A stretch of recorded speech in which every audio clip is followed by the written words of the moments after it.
Hello and welcome back to TPK. We are going to be playing some more D&D. Surprise, surprise, it's the 46th episode. Been going for a while now. And straight off the bat, let's go around and introduce ourselves. So first up, to my left, I think on camera, Luke, who are you and who are you playing? Well, it's a good question. Who am I? Because I look very different because I shaved my beard. And it was not by choice. And I'm very sad about it. So I look like Thumb. But I'm Luke, and I'm playing Svian, who's a cat. Ta-da. Thank you. Oscar is away today. And then after that, we have the lovely Mara. Who are you and who are you playing? Well, I'm Mara. I did not shave my beard by choice because I'm lazy. I'm playing Puck, Soul Knife Rogue, and that's about it for now. Alright, and after you, we got Aiden. Who are you and who are you playing? Yeah, I'm Aiden. I'm playing Tao, half-elf battle master fighter. And yeah, I also didn't shave because I had the choice not to. Sam, did you shave? And who? Yes, are I you, did. Can't you see? Clean shaven, fresh. Oh, I thought I could see a moustache. Look, I may be short. I'm not actually a dwarf. Okay, calm down. To your dismay. Hello, I'm Sam. We never got to the who are you, but that's who I am. I am playing Trix, who is a very short fighter who gets very big. And when she gets big, she gets a little unhinged. Very unhinged indeed. And last but not least, Tom, me. It is I. I did actually trim my bin down very short. Sure, it's been a while now, but to be fair, it's a complete mess, so it needed doing. All right, let's get into this. Oh, we have a hype train. I don't think I've ever seen that on the channel before. There you go. Get those subs in. Help pay for the server. Awesome. All right, we need to do a prediction. So last week it was Aiden, which turned out to be a yes, if I'm remembering correctly. You got it quite quickly. Was it quickly? Yeah, it was like halfway through, I think. Do you want me to do it? I'll do it. I've got it up here ready. So it is Sam. You're actually here because if you weren't here, it was going to skip you again, and it would not have come back around to you like that. Trying to avoid doing it each time. So there you go. Prediction has started. You got 15 minutes to chuck in your bets, as it were, and yeah, you can predict if Sam, aka Trix, will roll a 20.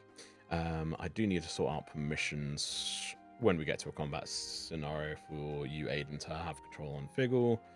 I think that's about it for that. But yeah, okay. Let's get rolls in Foundry for who is going to get the DM's point of inspiration. If you still have it on your sheet, remove it, please. Okay, I think I get it. Just opening Foundry. Okay, Tim. Ed. I mean, Just so ready for the theater of the mind of it all. oh no, you rolled your best roll of the night. No, it's not good me. enough. I rolled I was the like, was that 20. me? Was that my die? Hell no. It's also not good enough. So, Yeah, well, checks out. Well, on that roll, I will use my DM's inspiration. Just cancel it out. Halflings reroll 18s, right? Oh, yeah. Yeah, I think so. And you take the lowest. Yeah, awesome. All right. We have the DM's point of inspiration on Mara. And talking to Mara, how about are you going to do the recap? It's a very short Yeah, sure. one. It's a short one. Last time Sam was absent, and it became very apparent that we do need someone to actually make us go somewhere. Anyway, Just keep us so under control. last time we left Brookside for Meadowspire. It's a long trip, but we have a real road, and so nothing much actually happens. We did get to cross the Guildspan crossing, which was a very impressive work. We ignored two bloodied person on the side of the road because we didn't want to have anything to do with them. I think there was a decapitated body, and we just said nope and continued our way. I think the most action that happened was actually at camp just before the Guildspan crossing, which is a bridge. I don't know if I said it was a bridge. Where Sufi decided that he finally wanted to open the box he had been lugging around for a while. And since he didn't want to ask for help for some reason, I didn't need to ask for help. So there's a Yeah, difference. yeah. He doesn't need and he didn't want to because he broke his thieves' tool, then made makeshift ones, tried to Very open the resourceful. box, triggered the trap, burnt the inside, which were probably like magical scrolls, and Tal recognized the scent of actually expensive, abyssal components that could have been very expensive. I guess the good point is we found some kind of lump of metal that looks like a key. Maybe. So congrats, Sufi. You did a thing. Successfully. Yeah, very successfully. The key is non-magical. We continued our way, and we were presented by Tal, warned more like by Tal about the Merkin's Cursed Forest, which is on our right as we travel south. So to the... I should put the map on the stream. My bad, sorry. There we go. The Merkin's Cursed Forest, which is to the west, which is a bad place, influenced by the Lord of Discord, Fearstorm. Possibly treasures, maybe, but a very bad place. And we hear from like 20 miles away horrible shrieks, like from the forest, which is very reassuring. At night, Puck actually sleepwalks outside of the camp towards the forest and wakes up near the forest, which is concerning, I guess. But then nothing comes of it, and we go back to it. And then we encounter like the strangest encounter ever, which was some kind of gigantic fly, like trapped in a web on two trees around on each side of the road, and there was a web in between and a fly trap there. And when we got close to it, it attacked us. Anyway, we murked it, but it dropped Tal from pretty high up, and he got pretty hurt. He's fine. Yeah. We are post-fight. We continue towards the south, and we are right now. We passed the road turning left towards Seabreeze, which does not interest us, and we have reached the work for the canal that is being dug in between Meadowspire and, I guess, the Rockwind River. That's the goal. It's going straight north. Yes. Oh. You can carry on. You can finish. It's all good. Yeah. No, I think I'm done. And I mean, I have you on my. Oh, I forgot to. You were absent last time, maybe. I don't know. Yeah, I did. Yeah, actually, Sam and you were turned off for some reason. Sorry, you're back. Wow. No, that's I wasn't using my camera. I think, Yeah, 'cause your I internet was having issues. Hopefully they don't happen again. Fingers crossed. Yeah, so the group, as Puck was saying, had sort of made their way further along the road past the Rockwind River, the Guildspan crossing, fighting off American's cursed forest, as it were, and a bit of lore there as well that Mykin's a localized name for Fearstorm. And hell, you know what? I'll just drop it, because no one saw it, and it's been quite a while. That is technically the location of the first ever story I was quest. gonna say that. I was gonna make you happy and be like, oh my god, that was the and then you just did it anyway. Fuck you. That was the location of I what? remember. The first adventure you ran in that setting? No. So Sunlit Lie. Before Sunlit Lie was Descent into Madness, and that was in American Forest. Okay. It's a lovely place. You should go visit. No, God, that ended so badly. It's still in the Discord, so if people want to go and read what happened, just Tom spoiler ever alert, done- it was not a happy ending. Has Tom ever done a story that's not ended badly? We'll find out with the Sunlit Lie. Say, one shot, everyone died except for me. Yeah, And then I lost a leg. and the rabbit potentially as well, or hare. Well, didn't I lock him in? Yeah, He's gonna be surviving inside.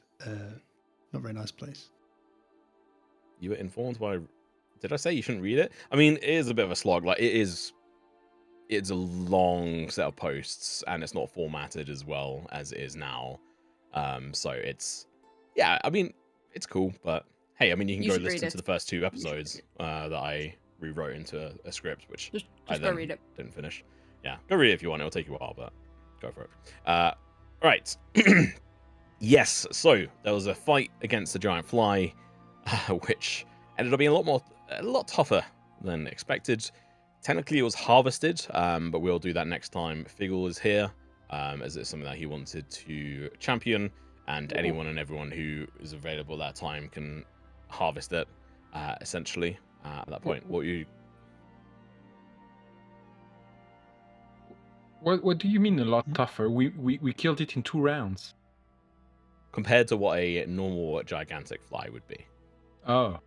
Yeah, it was one of the mutated things as a result of the fictional town of Thistledale, or village. Yeah, only one of those war criminals still is in the party. I mean, heroes. Yes, so you guys are continuing on your way.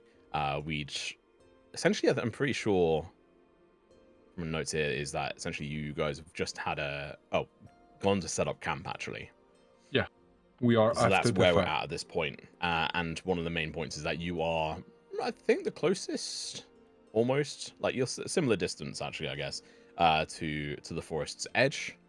And so we will come into this where you guys have set up camp off by one of the watchtowers that is sort of placed every so often along this road, every about 18 miles, something like that, just so there's an outpost where people can safely sort of gather and rest up, which is one of the reasons why you're able to properly rest up along this pathway. But yeah, we'll go into that. Travel, music, we'll get some campfire going. I have a very important question. What is that question? How is my horse? Oh, dead. Alive. We harvested it. Yeah, as soon as you went here, they were just like, you know what, we need more supplies. Like, we don't have enough supplies. Not enough then they perishable didn't. rations. Then they realized they didn't even like horse meat, so they just threw it away. I grew up on Tesco deliveries. I'm Yeah, used to Sufi grew up on Tesco deliveries. Great, yeah. Yeah. On Such Tesco. a UK thing to say. Yeah. Yes, your horse is still alive. It didn't take any damage during that fight. Yeah. I don't think you actually took part pretty much in that fight because it was all that range. And do you have any range attacks actually? I don't think so. Yeah, it wasn't a difficult fight for the group. That's true. Please If any of you were strong, that would definitely be a possibility.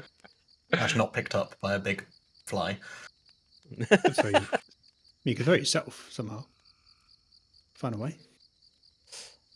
But I yes, think you could probably use the fact that you are getting bigger to set up some kind of physic fuckery to propulse yourself in the air. Anyway. So to set the scene here, you guys pull up near-ish this watchtower, enough to be safe for the night, at least for them to be keeping watch, and you guys to be passively keeping watch as you go without needing to do rolls unless I request them. Are you guys all like sort of setting up like your normal sort of tents and fires, sort of using the cart to sleep on and stuff? What is the kind of setup here for you guys? Well, there are no like permanent No.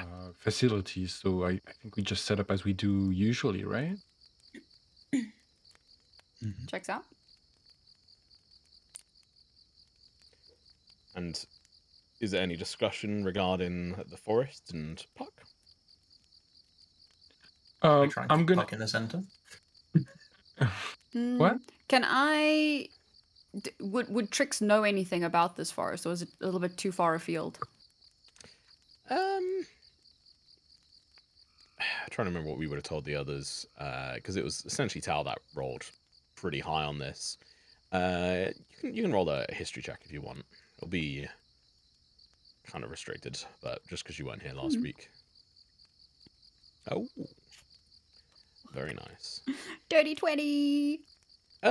Yeah, I mean, you would have heard tales of this forest from where you originated from, having sort of spent your own time in around the local woodlands and forests. This is not a place that has ever sort of been filled with happiness or safety. It's one where people go and they disappear. A few have been rumored to venture in and come out with riches. There are ruins within, a few different ones rumored. There is apparently some kind of village that lives on the fringe. I wouldn't say you'd know the... on a 20. You know, like, there is a village called Cinderel's Rest that sort of lies just within its sort of boundaries. A lot of the population of the actual trees are just dead. Or potentially dead. You've heard rumors of them being actually alive. I think the main thing that I'd be wondering is if my dad had ever mentioned it. Like, is it ever something that he would have brought up in any context? I think right now she's like hyper focused on her dad, so that's kind of...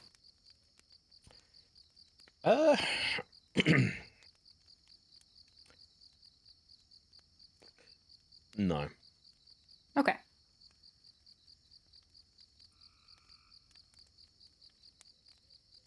And then aside from that, you know, obviously what had kind of happened to Puck, and that there are, rumors of the forest having controls or spooking people, but it doesn't tend to be, well, what you would have then heard from Tao. You wouldn't know this sort of part is that it's, like how it affected Puck was kind of crazy with how far the distance is. Usually that's not as much of an issue, but it's more prone within, people who might well be a little bit more vulnerable to that kind of thing. Weakling.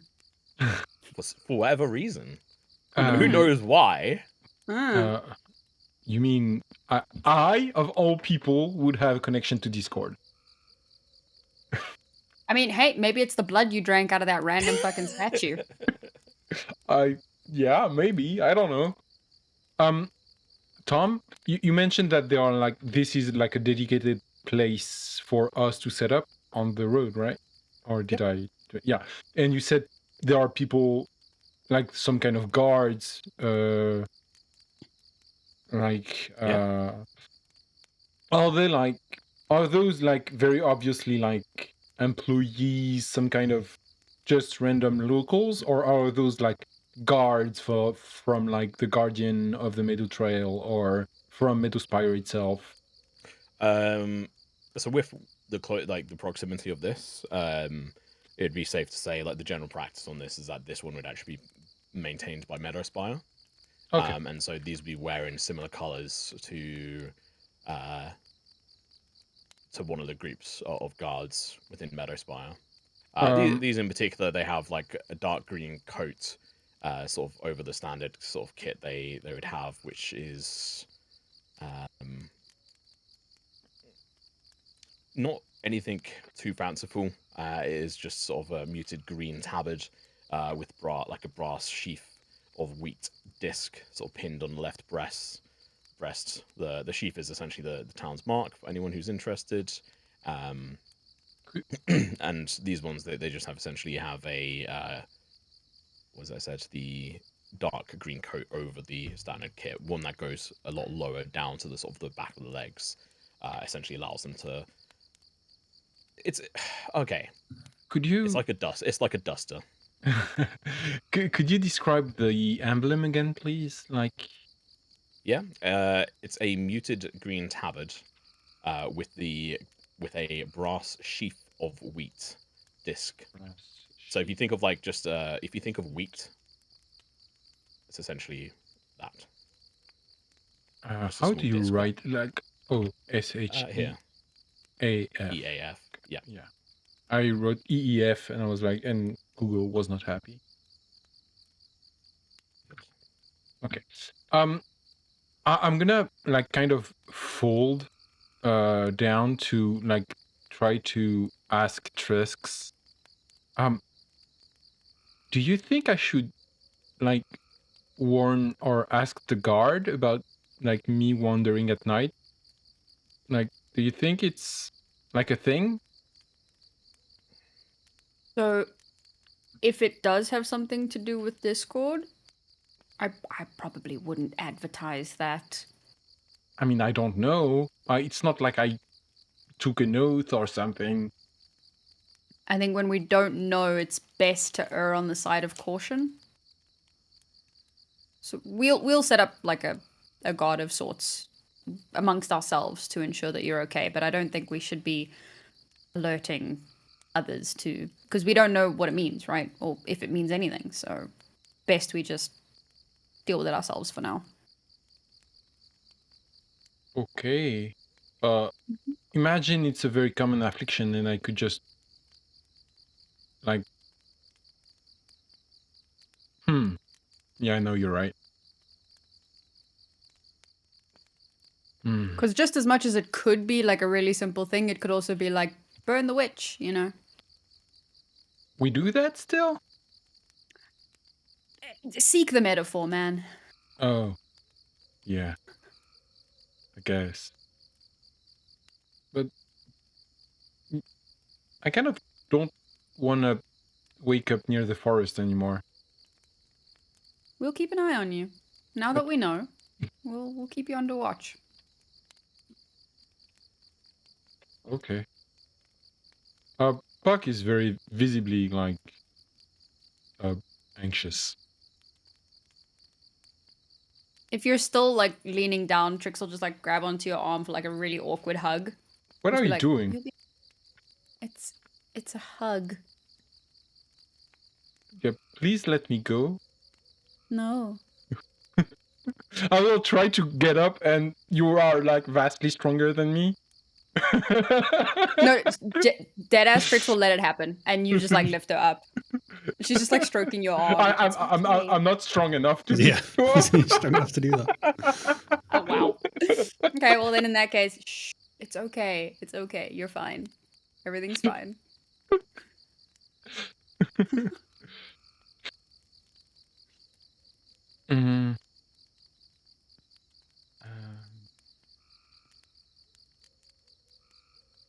One.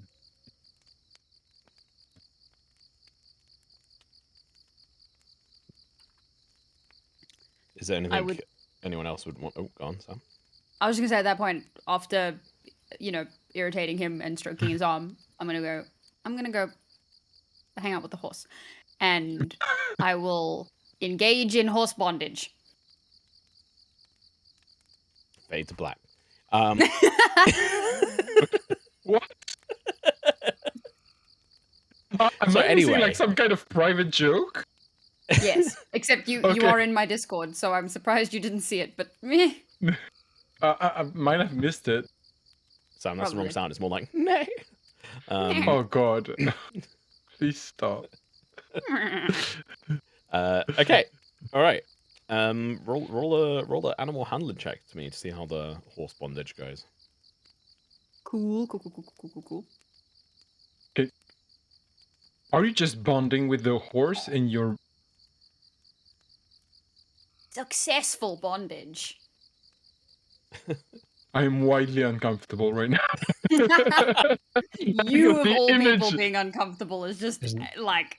yeah, because Isn't like the discomfort like images, part of bondage? So that's true. But the images That it depends. conjure is not.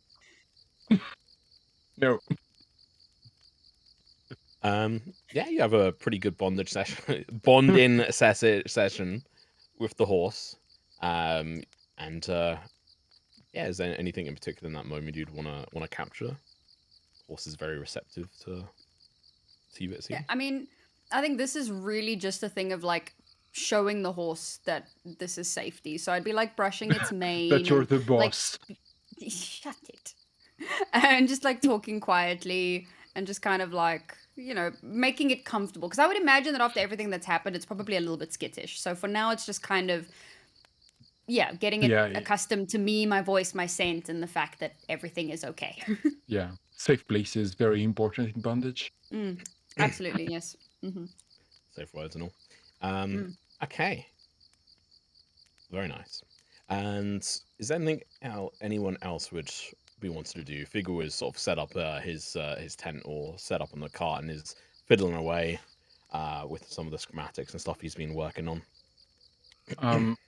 I'm going to go on a limb, and I think Puck is gonna unattune to the ear bridge and attune to the cape, just because he's kind of afraid of it being recognized. And also, like, the thing that changed recently is that piece of jewelry, and maybe it has some kind of influence or connection or whatever. So he's gonna remove it and put the cape on in the attunement slot instead. Okay.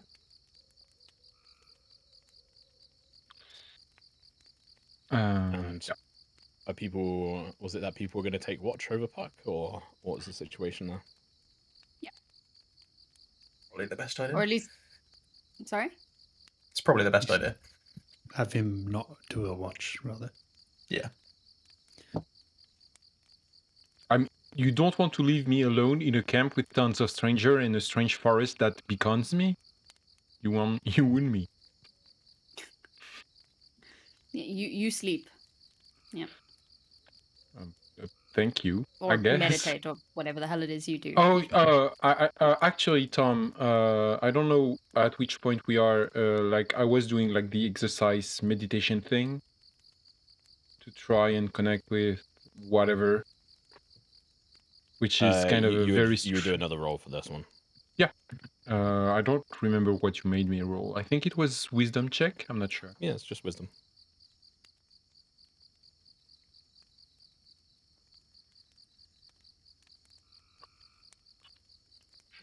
Two rolls. 2 in a row.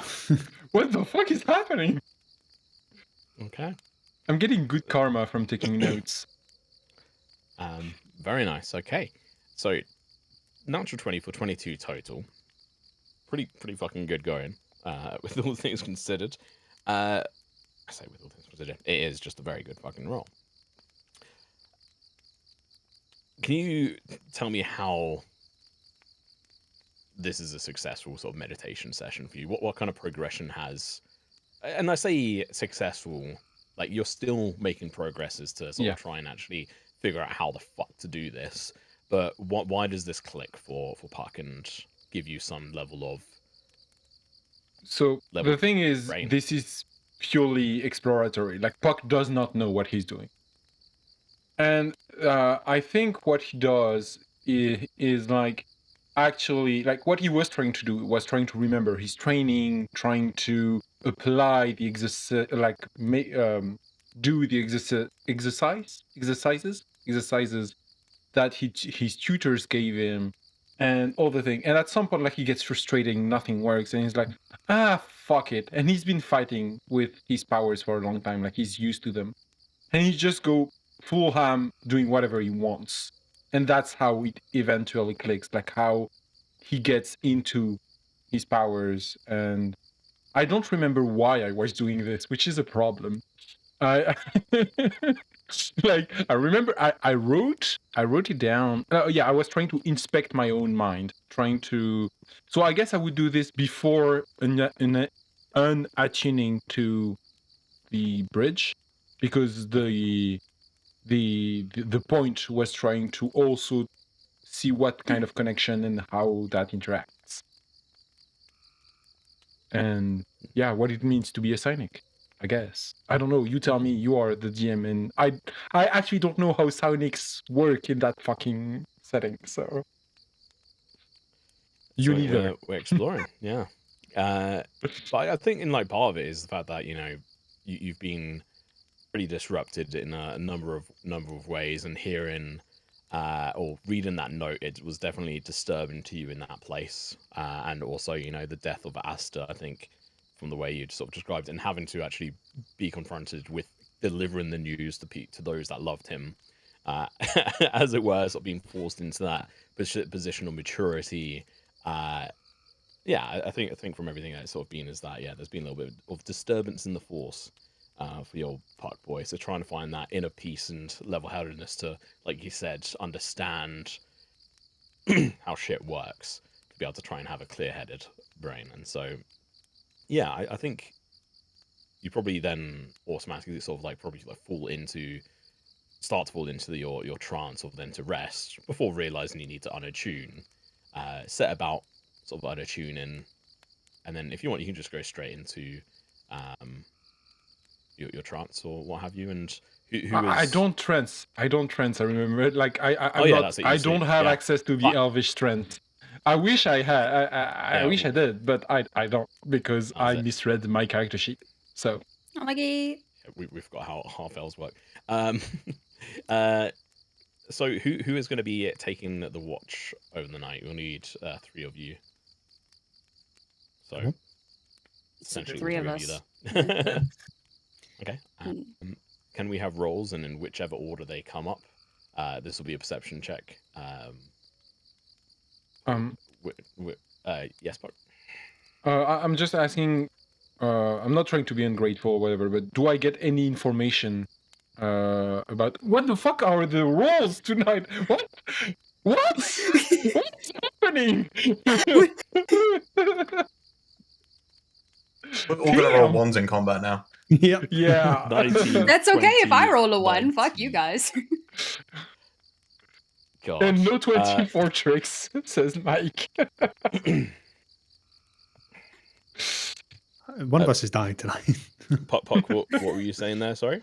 I was asking if from my meditation, do I get any information, or were you going to it later, or was it that done? I'm just to know. Yeah, we'll get to it. Oh, okay. But once we get these rolls in, so Trix will be taking first watch, Suf will be taking second, and Tao on the last. The watch of the Puck. Yeah. So during your meditation there, with being sort of connected to your earpiece, as it were, which sounds oddly technical, but what was even actually called name? I always completely forget what I named it.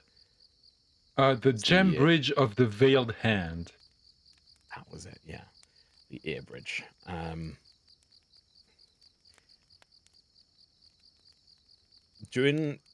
Why I was like sort of connected into your rest, aka trance, and what I said was because you do feel a level of sort of disturbance in the force, where there is that pull towards the trees in the distance, the howling that you hear every so often, and as you set about relaxing. Well, what does this actually even look like for Puck when you're trying to meditate, given the fact that you have no idea what the fuck you're doing? I think at first he tries to do the very, like, as I said, he tried to do the exercises. So he tries to do it like very straight, like sat in like, how do you, like, lotus position kind of thing. And then at some point he just gets bored with it and just lounges fully And like he kind of falls in a state of semi-sleep with like energy going around his eyes and his ears and things like that. Some kind of disturbing purple light playing around his face. And I think as you feel and sort of hear the scream in the distance, it would get distant, even more distant, to the point where you feel like you're sort of like blocking it out. And you do have that sort of level of inner peace where you seemingly just sort of ignoring the pool in which you were sort of feeling towards the forest beforehand. For whatever reason, it seems like you're in a little bit of a better place right now and a little Inner bit more peace. control of your in control of yourself, we'll say, and your mind. Because this is a progression thing. I think that's pretty much it, even on the natural 20. It's just, yeah, this definitely had, like, this is a success if you want to count it, like, Yeah. count it as something on that front where you have for the first time found that sort of proper meditative sort of state. And you would easily be able to then sleep into rest with no issue sort of after Okay. that. And we'll dive into that now. We might as well. Puck, can you make a wisdom saving throw for me with advantage? God damn it. The advantage coming from your meditation, and the DC is lowered. I take it. 17. Okay. I don't have anything, I think. So You don't need to. It is a success. I will keep it nice and easy on this front. Do you already have access to Figgle's sheet there, Tal? check. Because he just automatically took a long rest. Did he? I didn't click that. I didn't click that either. Maybe it's because he's not being controlled. Yeah, okay, yeah, that's probably it. During the night, let me check on this. So, Trix, it's a fairly peaceful, lackluster night. Probably spend a little bit of time with, was it Starlight, the name of your horse? I can't quite recall. A wonderful question. I can't remember. I'm fine. Maybe Lanzarote. Yeah, if that's not the name of the horse in is. your other game, then it's Starlight. Starfire. Then it's Starlight. Yeah. Okay, there you go. Checks I out. was like, have I just been watching too much The Boys recently? Because Starlight is the name of a main character in that. So maybe sort of spends more time in and around Starlight during your sort of watch. But it's a rather peaceful night. The tower that sort of sits nearby, a wooden tower where these individuals sit and sort of murmuring by, and sort of different lights around of a few different sort of encampments. I say a few. There's probably like 2 different ones. It's not really a busy point at this point in the week. Nothing. Sufi, on your one on a 26, you notice a movement in bushes nearby. Seems to be like a little bit of disturbance, almost like someone was there watching you. How nearby are we talking? 100 feet. There's only the slightest detail. You only just caught it.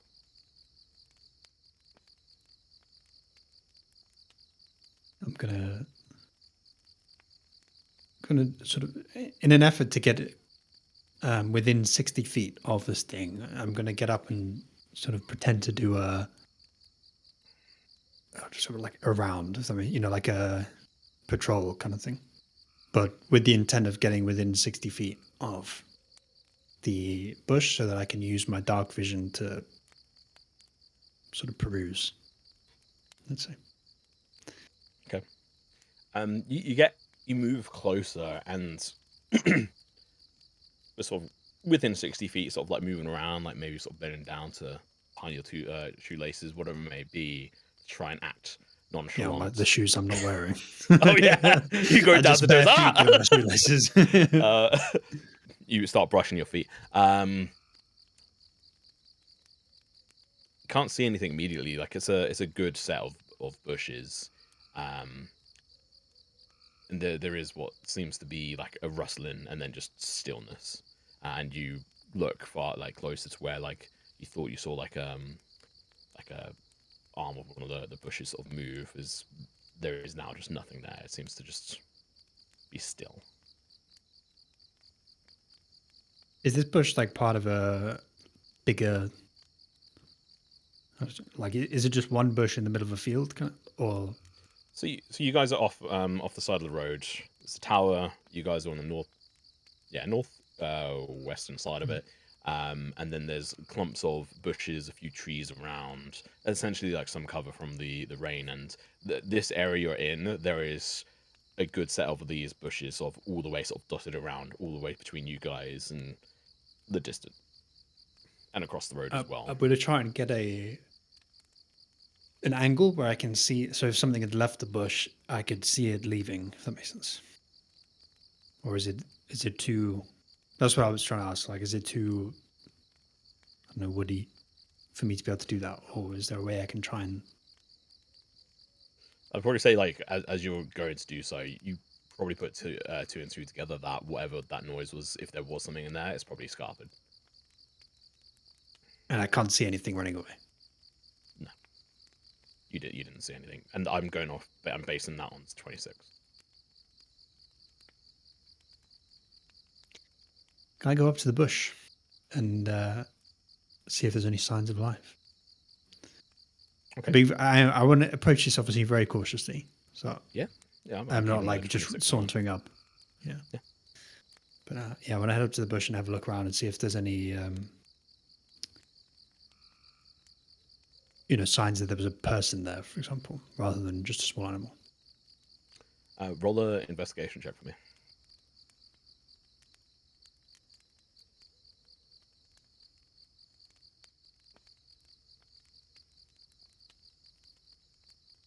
Nine for 13 total. You see what seems to be like a couple of really small, like footprints in the ground. It'd been sort of raining not too long ago. You'd probably notice like a bit of a wrapper, or what seems to be like a fairly standard, really low, cheap ration packet. Similar to some of the ones that you would have bought from Brookside, or seen in Brookside. I don't think you bought any, but you would have seen some of them there, and they're like standard issue, like what people tend to do them. And these footprints, are they shoes or are they feet? These are shoe. No, not. These are feet. What kind? Waiting for that. Trying to think. Like, do they look humanoid? They look humanoid, yeah. So, like, it's not like a print or a cat paw or something. No. Okay. These don't seem to be Qatari footprints. Just any animal. All right. I'm gonna take out one of my arrows. I'm gonna in the bush, like stick it into the ground in the arrow, in the bush, and then I'm gonna head back. Just so that if they come back to the bush, they know I spotted them. All right. Yeah, you go back. Tal, you get woken up. You do your watch. Nothing stirs. Puck was deep in sleep, it seems, the whole time. Puck, you eventually awake, and you guys are ready to have breakfast and go. You didn't appear in the middle of nowhere, Puck. That's a relief. I just kept thinking, I really hope nothing happens because Tal didn't sleep with his armor on. I mean, during his watch, he has his armor. So. Yeah, it would have just taken 10 minutes to, chuck it on. Yeah, but if it wasn't during his watch. Well, I he guess can so. use a sword. You just have a lower AC. That's okay. Yes, exactly. Yeah, And that, it was half HP, to be fair. that very nearly got Hal killed a while back Yeah. because I forgot that I took off my armor. I ran to fight a bear with what was it like 12 AC. I got mauled. 2 bears, yeah. So Yeah. I don't know if it was even like considered or spoken about in the last session, but Trix would have wanted to have not been trying to ride Starlight for now. But after like last night, she's now gonna attempt to actually like for the next bit of the journey to try and actually ride Starlight and see if you know how that goes. Okay. Roll the animal handling check. This is where it all goes wrong, boys. I'm gonna get bucked. This is the nat one. Hey. Could be worse. Could be worse. Could be. Yeah, I With a think. +5, we're styling. I mean, like, this is a trained horse. It had multiple different people who would ride it, and it was attached to, you know, carts and what have you. So it's a pretty disciplined animal. It's not hard to sort of get used to. This isn't a horse that you have to break in so much. It's already been broken in. But sort of for it getting used to you more so, yeah. And you're going about it in probably a different way that others had. And I'm sure you, or Trix rather, would have had exposure to animals in the past and sort of grown attachments to them. And yeah, this one, you can ride it without problem. You're able to put the saddles on, put the bit in, and take hold of the stirrups and ride on. I mean, it's a little bit of a hassle getting on it for you. It's not a pony, it's a horse. It's not a mule, it's you know, up there in height. Gonna have to get a step. Alright, I need to add that to the list of mundane items. Just make a ladder. Make a ladder. Wait, I've got Yeah, that rope. rope Hang on. Yeah, do a rope ladder off the That side of the magic horse. rope. I literally have a magical rope. We can use the magical rope to get up and down the horse. I don't like that. So today is just to keep track. Today it's 15th of Earthworm Gates Day. No, I hadn't moved that one. What? No, yeah, Because- that has moved it forward. That is correct. Yeah. Okay. Yeah, unfortunately, this calendar and some of the functions don't automatically move it forward Oh yeah, no, I'm just. because it's broken. But I had written down that the day before was 14th, Silver's Day, and I was just confirming the Yes. name of the day because it's Gates Day. you can't fucking use Monday, Tuesday, like You can No use that more. in your notes if you want. You can just use Monday, Tuesday, Nah. Wednesday. nah. Fine. I'm But it's One Gates other Day. thing, unless anyone is actually like talking to Trix, she has her rapier out and she's practicing like maneuvers while on horseback, trying not to stab the horse. I hope you succeed in not stabbing the horse. Me too. What?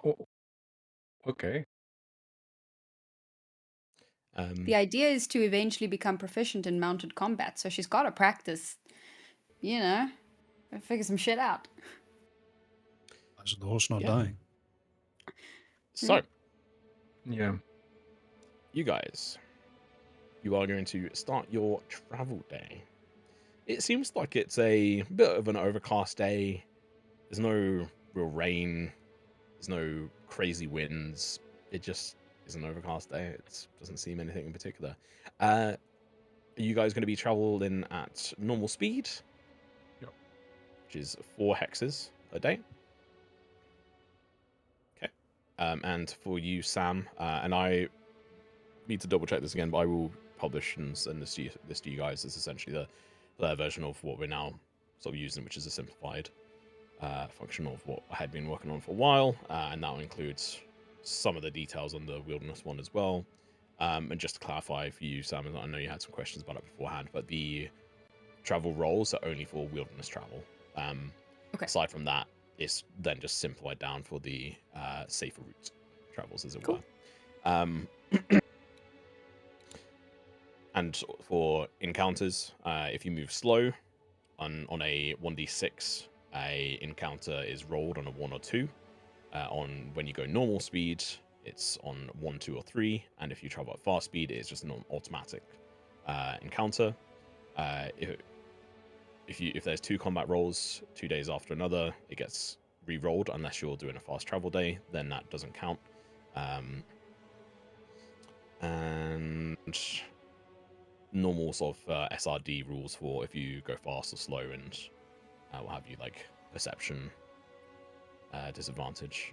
And if you travel longer than 8 hours in a day, then it's Constitution saving throws. I say in a day, before taking a long rest. Cool. Let's get on with this.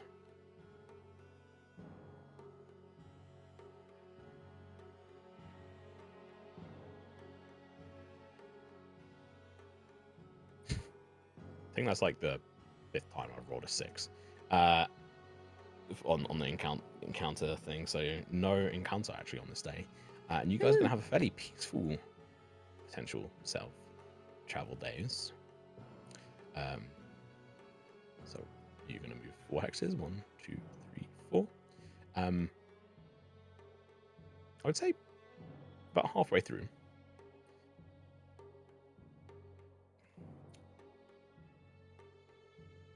You guys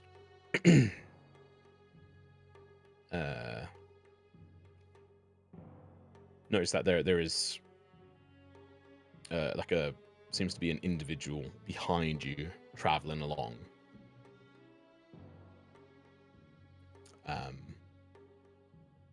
Seems rather short in nature. And if it's not a gnome, I'm fucking killing it. I don't care. Are they carrying an arrow, by any chance? You're making me anti-gnome. Perception check.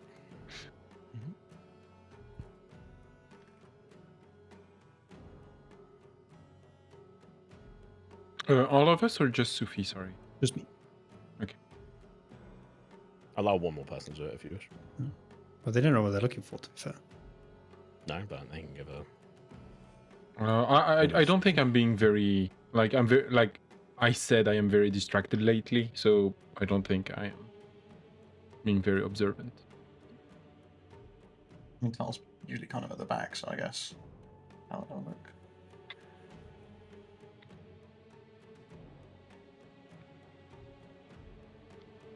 Short person. Yeah. Looks maybe just a bit taller than Trix. Sophie, you can see that they seem to be in rather ragged clothes. It's still like a bit of a distance away from you, probably like a few hundred feet. Say a few hundred feet, probably like 600 or so feet behind you guys on the road. You can see that they... Well, actually, no, they'd probably be... Yeah, no, they would be about as short as Trix.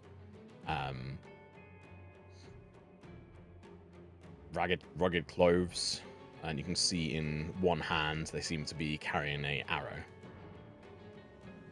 When we sort of round a corner or go past something where Suvi could easily sort of step to the side and be hidden, Suvi's just going to say to the group, "You keep going, I will be a moment," and is going to sort of step into cover and wait.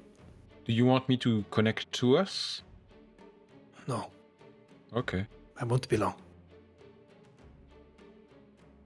Okay. Well, do your business in the bushes. Generally, we don't announce it. Roll me a luck check on this front.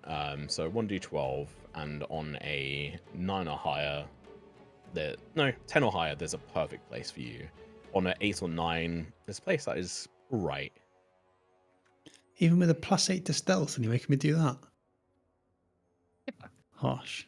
He's determining not how good you are, but how The landscape is around you. Like this is a Yeah. plain. So Oh, yeah. Yeah. So like there are a few trees around. So you can try and dart across to one of these trees. There's actually let's say like a large oak tree, very sort of bushy air stop, but classic sort of giant oak. It looks huge in nature. That is probably your best bet here. But there is the difficulty of sort of timing it correctly or being able to sneak and then slink up the tree. Luckily, you're kind of built for this. So give me a stealth check to see how smooth. I'm not going to do that. I'm just going to sit No. on the side of the road. Okay. Instead of hiding, I'm going to stay in the open. I'm going to sit down. Okay. I'll just wait for them. Yeah. They seem to spot you sitting down. They stop for a moment and then keep moving forward, sort of beeline straight towards you. They're holding an arrow up in their hand. And as they get closer, you can see. I think they might actually be taller than Trix. I can't remember how tall you were, but essentially they're about 3'4", pretty slight, even by like some halfling standards. Sort of wiry, small frame, auburn brown hair. Seems to be sort of kept kind of short, but you can even tell at this distance it seems to be cut really badly. Just used with like a really blunt knife or something to try and cut it. Really ragged and dirty traveling sort of cloak that is too big for them and drags along the ground. Green sort of style clothing, some linens. They seem to be like got a small little satchel sort of tied around their waist that sort of seems like well sort of adjusted. They seem to have some kind of knife that looks too big for them on their like sort of attached to their thigh. And as they approach, you hear them speak. Sir, I think you dropped this.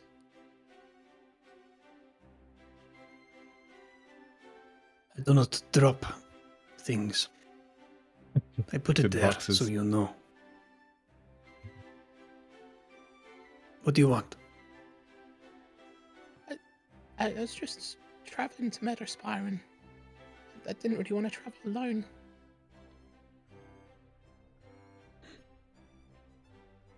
There is room on the cart if your feet hurt.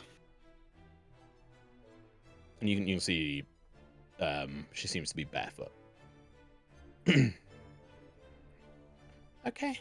Give me yeah, that is mainly. She seems really young. Can I get out one of my sort of nicer rations? And I'll hand that over. Oh, she sort of like backs like a step or two away. It's told not to take anything from strangers. It is a trade for the arrow, the one that I dropped. You can see them looking at the arrow and looking at your hands, and they sort of move forward and hand over the arrow to you and quickly like snatch away the thing and like open up and nibble on a bit of the hardtack that's in there. Some of the dried fish. The cart is this way. And I'll just stop walking. Okay. You can eventually catch up if you want. It'd probably take her like she doesn't seem to move that fast, but you know she keeps up with you, sort of trotting along behind you. And you hear her ask, like, what is that called you're wearing? It's awfully strange. Which thing? What's my fur? My sword? I've seen Qataris before. Sufi's wearing your Yeah. I can't remember the name of it Curtain? myself I think either, I called it. I think. I think I'm Curtain? frantically going to curden. It's Yes, I'm I teasing. think that's how it's. You are Yeah, the 2 curtain. feet I got it 7. right. Yeah, the sleeveless robe that I'm wearing. So, yeah. It is made from. And I point at my own fur. Oh. Do you think I could make one with my hair? And they like go and they just like pull out some of their hair. I don't think so. It's Leroy Jenkins all over again. Uh, What was his name? Leroy Jenkins, literally. Yeah. Oh, it was. Okay, just checking.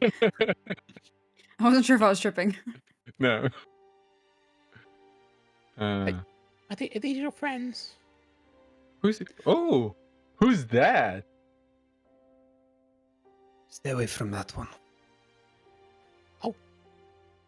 Damn, Is he a bad that's man? cold. He's This a is bad very influence. important. Is he cute? She Is she yeah, cute? She seems to be cute, but young. she's also like just covered in dirt, and she has really bright sort of hazel eyes. Or one's full hazel, and the other one is actually very strangely half green and half hazel. Trix is so in, bro. Wait, so she has heterochromia? Heterochromia, That's what yeah. yeah. That shit cute as fuck. I'll hoist her onto the cart. Oh, thank you, sir. What's your name? Sophian. My name's Ren. So just so you know, if he offered you a place on the cart, you probably need to trade something with him for it, because he has a whole thing. Like it's a very loud whisper. Age I just whisper. spin an arrow in my hand. Oh, Don't say anything. Already gave him an arrow. I'm not meant to be near you. are you meant to be near anyone? What are you doing here? How old are you? Looks towards Sufi. Doesn't say anything to Puck. I'll saddle up on Starlight and I'll just kind of hello. That's Trix. Hello. She's smaller than you, but she's older. Very much older. Bold of you to assume how old she is. Don't talk about a woman's age. There's so many things wrong with what you just said, Puck. Go sit in a corner. I mean, it is factually true, though. Corner, sit. Bye. I'm not sitting. Never. Fine. Go stand and go walk in a corner. Just go away. You're making her uncomfortable. See, she prattles like an old woman. I'm sorry about Puck. He doesn't really understand social nuance. Can I speak to her? She says to Sufi. You are no dad. Fine. Sophie, do you Yes. know her? No. Oh, Well, I do now, I guess. But you're awfully trusting of someone you've just met. Not you. I'm talking to the woman. My feet hurt. What are you doing out here? You look like you've been traveling a while. I'm going to Meadowspire. Didn't we just come from Meadowspire? Or am I that's tripping? where we're going. That's where we're going. Oh, okay. It's the place we're one day away Cool, from. cool. Just shaking. That's where we're going. So that's what a coincidence. What's in Meadowspire? Hopefully work. Yep, I mean- makes sense. Hopefully. When I was your age, someone taught me some things, and then you don't have to work. It's amazing. It's like a I'm trick. not meant to talk to you. Ah, At this point, I'm back out at the front, sort of scouting. I'll look Don't over at worry. Park and go, how old do you assume she is? I mean, how tall is she? You said 3'7". I do not know freedom Well, units. 3'4", I think. Yeah, like that was like an estimate. She's probably like closest to like 3 foot. To be fair, like, I keep forgetting how short halflings are. But you know, yeah, Indeed. like 3'1", still like taller Oh, than Trix. that's less than a meter. That's either a very young human It's or like 90 centimeters. Yeah. like is her species apparent? Like, does she have looks like to be like pointed? halfling? Oh, okay. So I have no idea. At least like no. you know, yeah. Yeah, but her speech is very well. Well, she listens to Sufi, so she can't be that old, right? What? I mean, Don't know the logic of that one, but it made sense to me. Ren, where are you coming from? I'm coming from Sea Haven. Oh my goodness, have you been walking this whole way by yourself? Yeah. Uh, My word. I'm from Sea Haven too. Where are you from exactly? Oh. Nowhere specific. Nowhere specific. That's. Oh, honey. Do I know of any are there like any orphanage, any place where children would go in Sea Haven? There used to be, what about 6 or 7 years prior, but it got burnt down. Oh. And Okay, as an actual halfling, would I have an idea of how old she is? Just kind of like a life stage guesstimation. Maybe just broken into her teens. Oh, honey. Different kind of cute. Oh. emo And- phase. and Like, why did you leave Sea Haven? There is work in Sea Haven if it is work you're seeking. I mean, I tried, but it's quite competitive, and I hear in the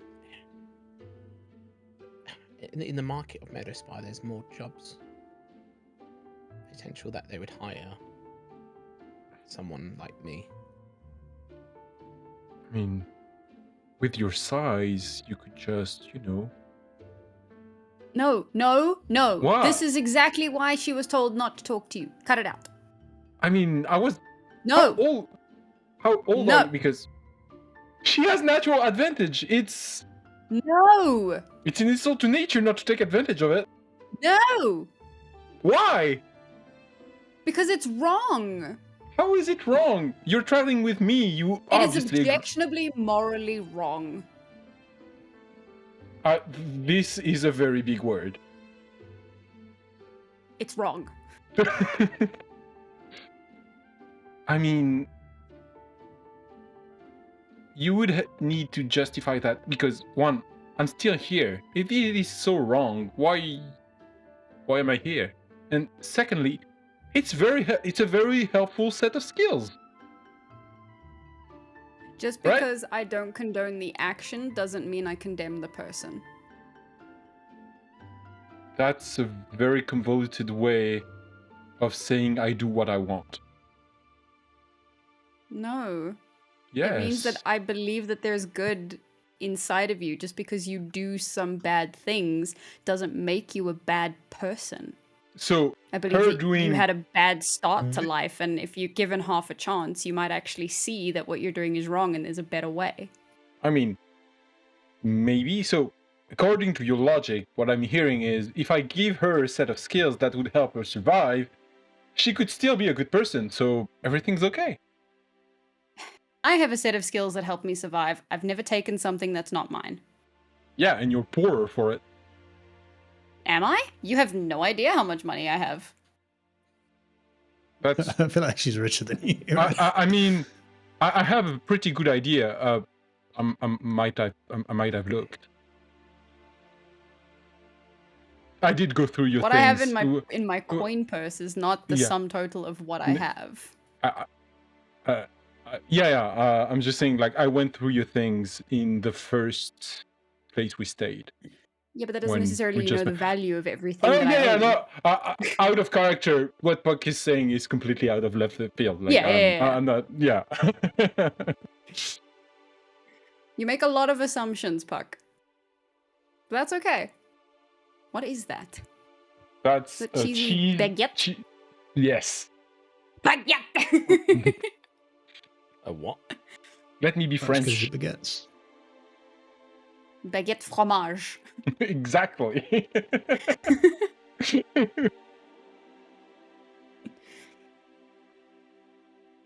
And I just imagine this chick like sitting there like Yeah. I mean, I'm gonna tell. If you wanna learn how to open things, just come see me. Not meant to talk to you. God damn it. and with good reason. Well, we'll be happy to escort you the rest of the way. And hopefully we can find you somewhere. Thank you. And yeah, you guys are going to continue traveling. So wait, yeah, you guys started here. So 1, 2, 3, 4. It gets dark pretty quickly, and you can see probably about another half day's travel in the distance is Meadowspire. You can see the outline of it. It is huge, bigger than anything that Trix would have ever seen, bigger than Sea Haven, in a lot of ways. Sea Haven has got like a large sort of like boundary, like sort of wall into it that then sort of touches onto the water, which kind of makes it wider in some senses. But it doesn't actually. But it's big. And you can see a large tower that pushes up into the sky at the center of it. That may well be the spire of Meadowspire Town. Tao, you are nearly home. What runs through Tao's head as you get ever closer? He's definitely... I think he's trying to process the fact that he's coming back with basically nothing. Like, he's got somewhat of a lead with the group, maybe. But the whole point of him going north was to see if that temple was, like, where everything had happened. So he's kind of coming back feeling like he's failed. But he's also thinking maybe he's got something going on with this group that might help. Okay. And I'm just quickly checking on something left field from this for Puck.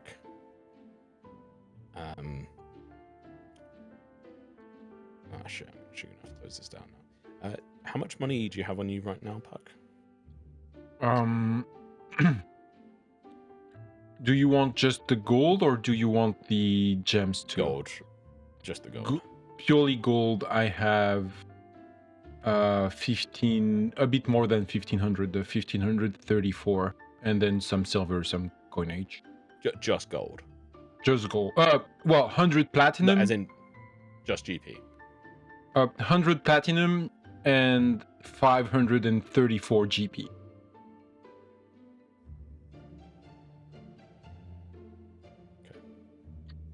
We'll have to check this out a session. I was just double checking on the backups on it because you did shoot up like 200 odd gold in between, sort of going into Brookside, but I'm pretty sure it was like 400 gold you each would have got from the.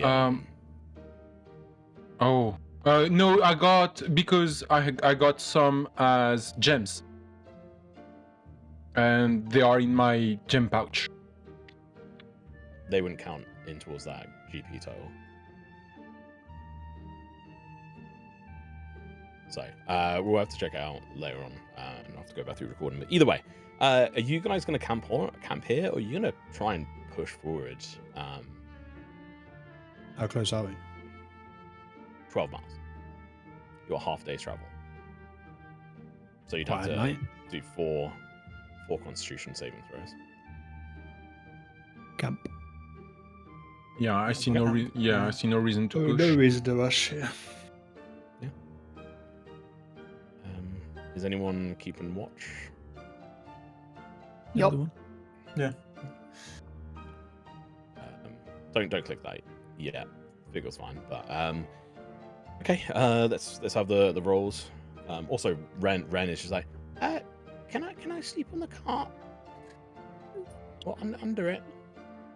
Under it, yeah. You can sleep on the cart, for Not goodness allowed to sake. talk to you. She might take things. She can is, sleep on the Oh cart. god. Oh god. it's Yeah, this all is done. We reversed opposite- it. We reversed opposite it. Like, during my watch, I'll be sitting, like, not in the cart, but on the edge of the cart. So, like, up on the... So I can watch her, but still... But she's under the cart. Aww. Sort of trying to get as much cover as possible, it seems. And she's got can I, have you guys got anything to like keep me warm? I give her a There's blanket. stuff in the Like, before cart. she even There's stuff asks, in the I'm busy cart. fucking getting her a blanket. Pretty sure there's Thank like you. a spare. It's not very good, but a spare like bedroll in the car. Okay, I'll give her one of those as well. Yeah, I'm sure. Sets up under there, and yeah. Okay. All right. You have your watch. Even more fucked up tent. Two and- person. Oh yeah. Okay, can I Can you? just quickly slightly recon what I was doing in the afternoon? Maybe. I'm gonna throw it back. Can I have been weaving a hat as I walked? Yeah, sure. Go for it. Ren roll me size. a sleight of hand check. And I'll use. If it's not finished, I'll use it. I'll do it on my watch as well.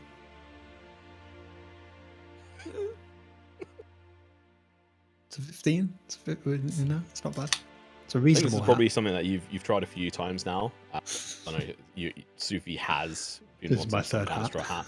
And perhaps This is it's Ren 'cause- sized. It's not for me. Yeah, perhaps it's because it's like a little bit of a smaller head and whatever. You've managed to find the right different parts to be able to try and weave this together. It's got a little bit better structural integrity. It's still not the best, but it's far superior than your last attempt, which I think was like sub 7 or something. Yeah, like that. it was not good. It was not good. I think I rolled a 2 or something. No. Okay. Then I sneak. Anyone can take that rest if you need it, but I don't think anyone's done anything. Yeah. Okay. You guys. I don't have the prompt anymore.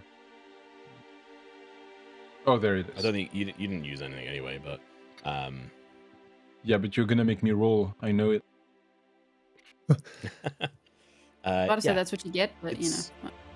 it's actually far enough away where you are where you don't actually need to make a roll, but you have somewhat like a decent sleep either way, and who knows, maybe it's because your progression as far as meditation goes, but you're a good like 50 miles away from the sort of edge of this now, and which is probably a good sign given wanting to spend time in Meadowspire. It seems that you shouldn't really have any of those issues whilst in Meadowspire.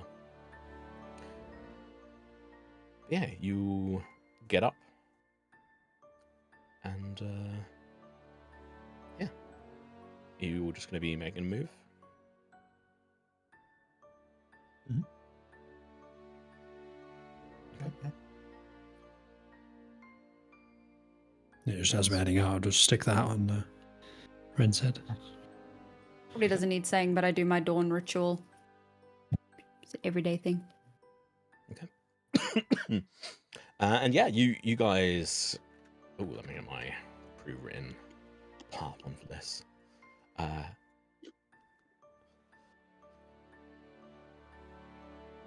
So you see the smoke first, a long pale smear above the plains, miles before you properly see the town in detail itself. The kind of haze that comes from too many bread ovens, too many forges working at once. Then the silhouettes resolve as you crest the last rise, and you can see the spire sort of erupting out of what seems to be the center, the large walls that go either side. But before that, you can see there are rows and rows of different buildings on this side of Meadowspire. You can see there's a large windmill off to one side, creaking and moving even at this distance. You every so often hear on the wind the creak. You can see people busy in the fields sort of working around, and I can keep going on this, but how about we load up the map? Ooh. I need a sound effect like a drum roll or something. Let's load you into this. Holy shit. Damn. Big old map. So, welcome to Meadowspire. If you zoom in, it's in decent quality. So you are up on the north side of this at the moment. This is technically, this is technically the north side. It's slightly northeast with the angle of it, but just for simplicity. Wait, no. Would that work? Let me double check on my map here now. I think I might have messed that up.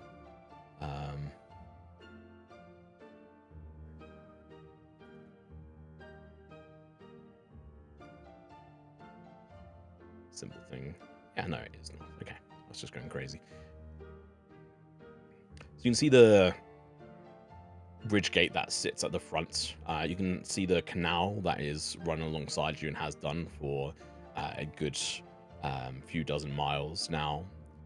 The outskirts, essentially just called the outskirts, really. The outskirts of Meadowspire. It's where probably the majority or like a large part of the actual population of Meadowspire lives. They're not the highest quality, but they have more space, as it were, than the others. Sufi, you've been here before. Tao, you've obviously been here before. Trix, you have not.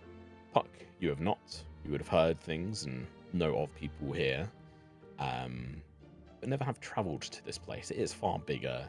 You know, like rough estimations of like anywhere between like 50 to like 60, 75,000 people can have sort of been reported to live here at times.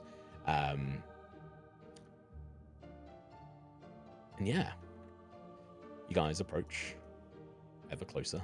You see the fields on your left and your right, moving down past, coming up towards the gates, and you can see that there is a set of guards at the front, sort of checking and looking over people as you enter. Is there any discussion as you guys get closer, even before like up to the gates? Is there any questions to Tao? Any questions to Sufi? What is going on here?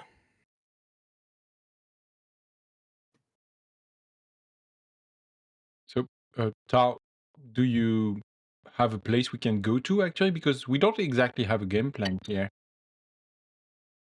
There's a tavern we can go to. It's part of the compound.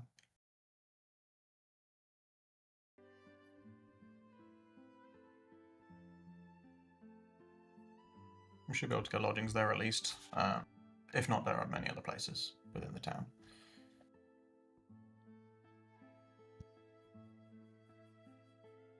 Yeah. Yes. Okay. And Oh, go on.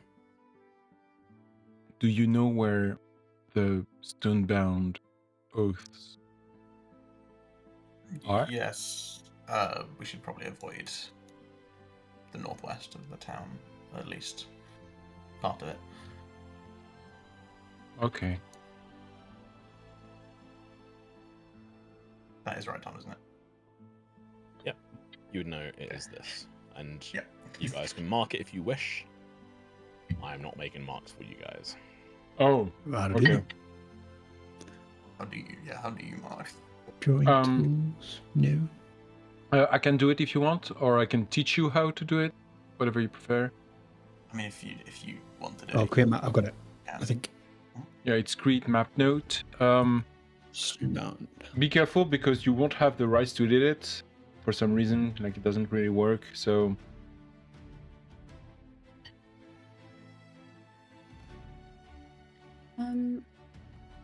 Cal, is there like a not really a barrack so much as like I guess somewhere where civilians could train? Yes. Yeah. Yeah. We have the compound. We have a training compound, tavern, stables, smiths, and training areas. Okay. And you wouldn't maybe know offhand, to save me some time, where a magic tattoo artist might be? Is there a tattoo artist? A magical tattoo artist? I mean, I know about the magic stuff, but how does that work, Tom? Do you think you would know?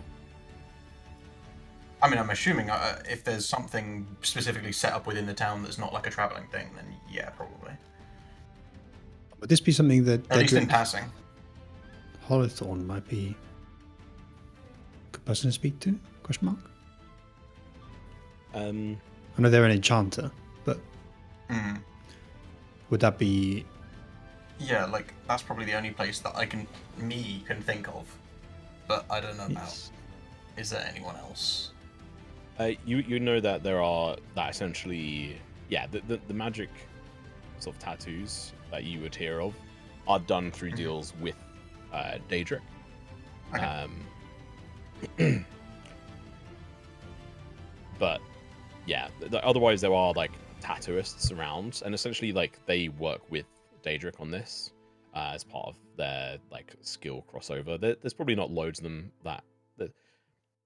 it's probably, let's say, 2 of them that are sort of capable of actually doing sort of magical tattoos. The difficulty behind magical tattoos is that you need to have, often at times, aside from like say gem-based ones, you need to know spells, and most people don't have like a high repertoire of those, where someone like Daedric seemingly has a much bigger repertoire of spells and magic than anyone else you would know. Okay. So it'd probably be best to just talk to Nib about it. Yeah. Nib? Get an appointment. Yeah. And Sufi, for you, you'd know that Daedric's a very hard person to speak to in anything. I think it's someone that you know of and have been told about, but not that you've dealt directly with yet, but probably have reasons to deal with. But when you last came, that they weren't around, or at least you were told. And you would also have the knowledge that they're based out of pretty much a compound of their own, within the city, in a very, very short tower. It's not even technically a tower. I mean, it's just a house, but he calls it his tower, and it is referred to as the Holothorn Tower. And you would have spoken to Nib, who's essentially the front of house individual in a separate building, who would essentially act as a shopkeeper of sorts and a go-between. And you would also know that Daedric is a full-blood elf, but he does not seem to look like any of the normal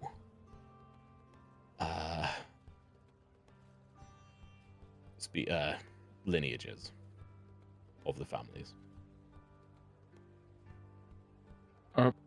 Who put the thing in so big? Like, there are other marks we're gonna want to do. Like, that might be. But a I bit made it big. tiny, and then it continued to grow. I thought I'd like. I I'm planted the a one. seed or Like, something. like I made it bigger because I wanted it to be a bit bigger, and then maybe we crossed the wires and the changed it. thing. Oh, I didn't change it. I guess maybe Yeah. Tom. I I, didn't. I just spelled it wrong. Still Okay. I bother. didn't do shit. I haven't touched it. Right. Yeah. So essentially, the knowledge there, just to reiterate, is that Daedric is part of that process, or tends to be, which is then part of like where the cost comes from on it. Otherwise, like finding a tattoo who does decent designs and stuff is essentially up to you. And there's two within the town that you could try and find. Yeah. Anything else before you guys approach? Knee. Okay. The people at the front of the gates, the guards, essentially just the basic town guards, wear the same sort of base kit across all of them. Hardened leather over a thick wool gambeson, mid-grey trousers, fairly thick-looking boots, and a muted green tabard with the brass sheath of the wheat disc pinned on the left breast. Beyond that, you can see near the canal, sort of wandering up, is essentially they have a slightly different color to part of the uniform, which is blue piping across the seams of the tabard, and an oiled brown sea cloak that essentially is for like if they're sort of facing any splashes or anything, they can deal with it a little bit better. And they carry a pike with them that seems to be dual purpose, and it's got like a large, horrible looking hook on it, which seems like it could sort of hook onto some of the barges that are sort of going past. And there are like a few, but you know that there's like a lock further down, and that's essentially the last point at the moment. Going beyond that is not even possible. So there's a couple of barges that are here, just sort of like sat in storage, as it were. And you can see that there is like a guarded entrance to the city along the canal route that goes under the wall, essentially, and sort of like partly through it. And so as you pull up to it, you see a few people checking papers, checking bits and pieces. Who is going to be leading the charge here on the talk? It makes sense Bam. to tell. Yeah. I mean, what is the process to get in? Do I have papers? Do I need papers? It's essentially if you're, because a lot of people are obviously like bringing in tithes to be sent off to Riverhaven, or just part of their taxes from their farms and everything for Meadowspire. It's not really the time of year right now. It's like where people are doing a lot of that, but some people trade other goods, whatever it may be. They have shipments, whatever. Like they're essentially checking, like, okay, if you are here to trade or sell, have you got the right papers? Are you going to go try and set up a stall on the Spire market? Then have you got everything in line? Are you a troublemaker? And you know that they essentially keep count as well as people come and go. It's a full like sort of tracking system that they seemingly have in place that you would be very aware of. Yeah. So we're just travelers, so it doesn't really matter. So yeah, I'd just kind of be at the front of the party as we come up.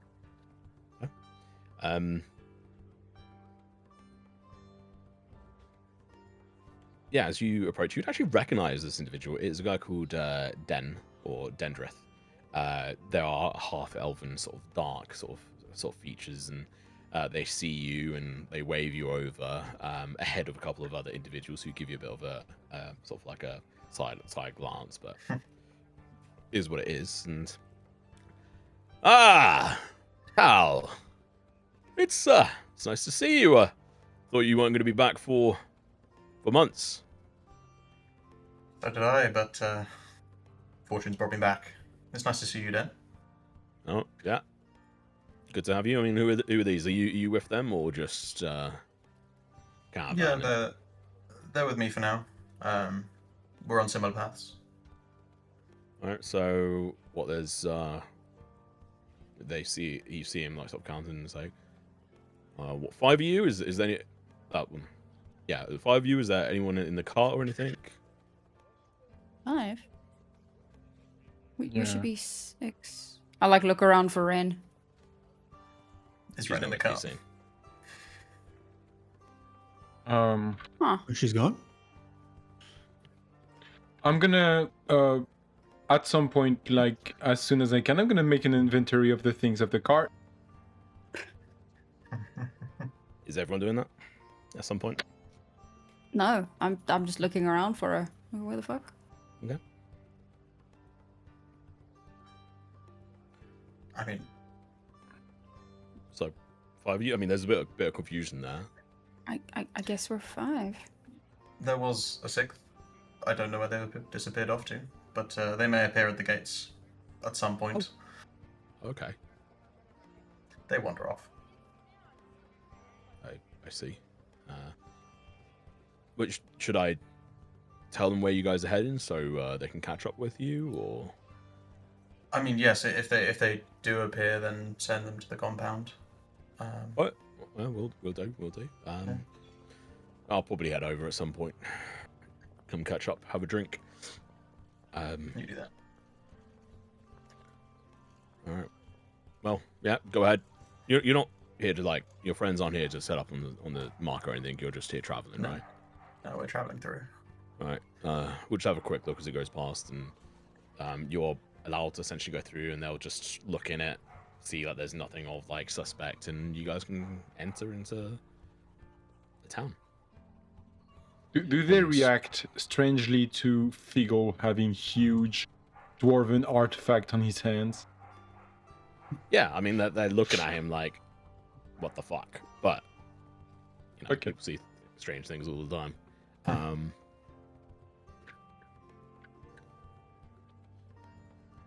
Yeah. And obviously the Sundermist Road is now not swallowed up, actually, even by the town. You know that this actually, the Sundermist, or you can see that the Sundermist route splits and goes all the way around the outside. So people who don't even want to enter the town and just continue on going, they can do, for whatever reason. You can see a few different people moving around. There's a couple of carts with goats pulling them along, and then there's like a hand-drawn one by a rather fairly large, muscular, fairly old, greyish-looking individual pulling a hand cart along with what seems to be a halfling boy sort of in it for a moment, who then jumps out and has like a courier's vest on them filled with like seems to be like, you know, parcels of letters or whatever, and they jump off, like thank this individual, and then run off, and this large individual carries on moving.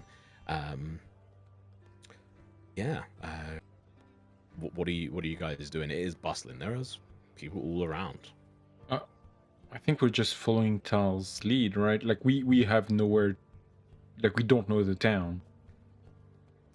Yeah, I mean, I suppose we're just walking, making our way towards the compound. Yeah, you hear the clashing of swords and metal off to the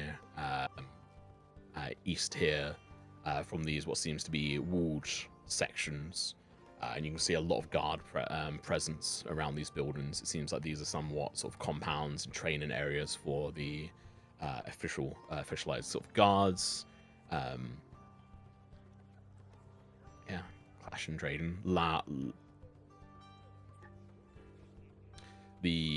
On your west, there seems to be a some kind of tavern, which is bustling already. People drinking, drunk already.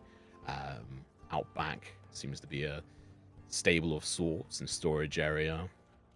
In the distance, Tao, I imagine you would point out the Stonebound compound sort of area. It's less of a compound, but it has got guard towers and it's separated away from others.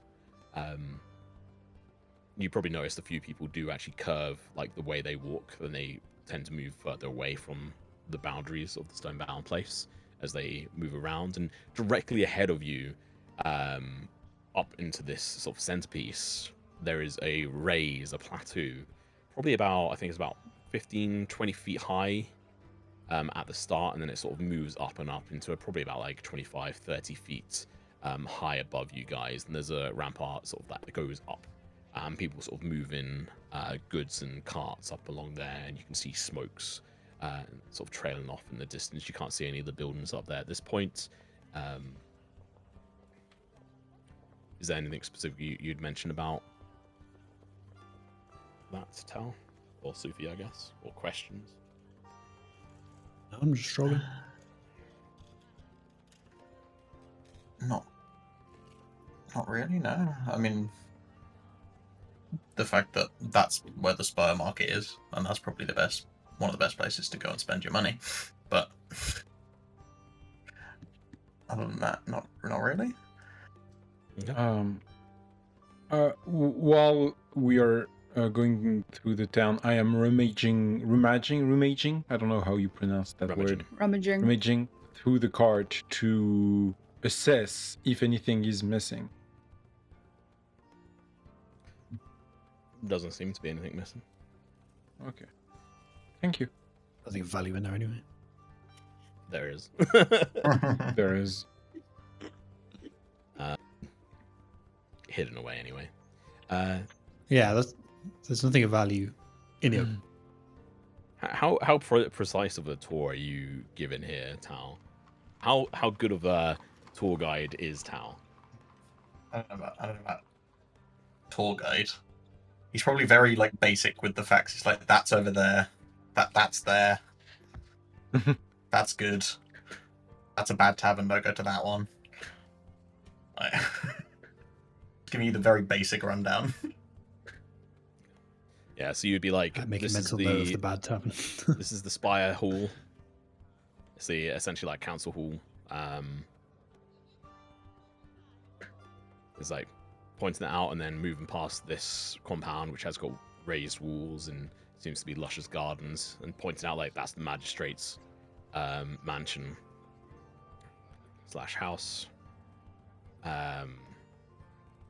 And then yeah, rounding over here, like this is the eastern entrance to the market and eastern entrance and exit to the town. To the south is where a lot of the Nurali sort of individuals stay and live, who are working on the canals and what have you. Sam, can you hear us? Oh, you've got your headphones in. I thought you unplugged them. No, I'm good. And then yeah, you get towards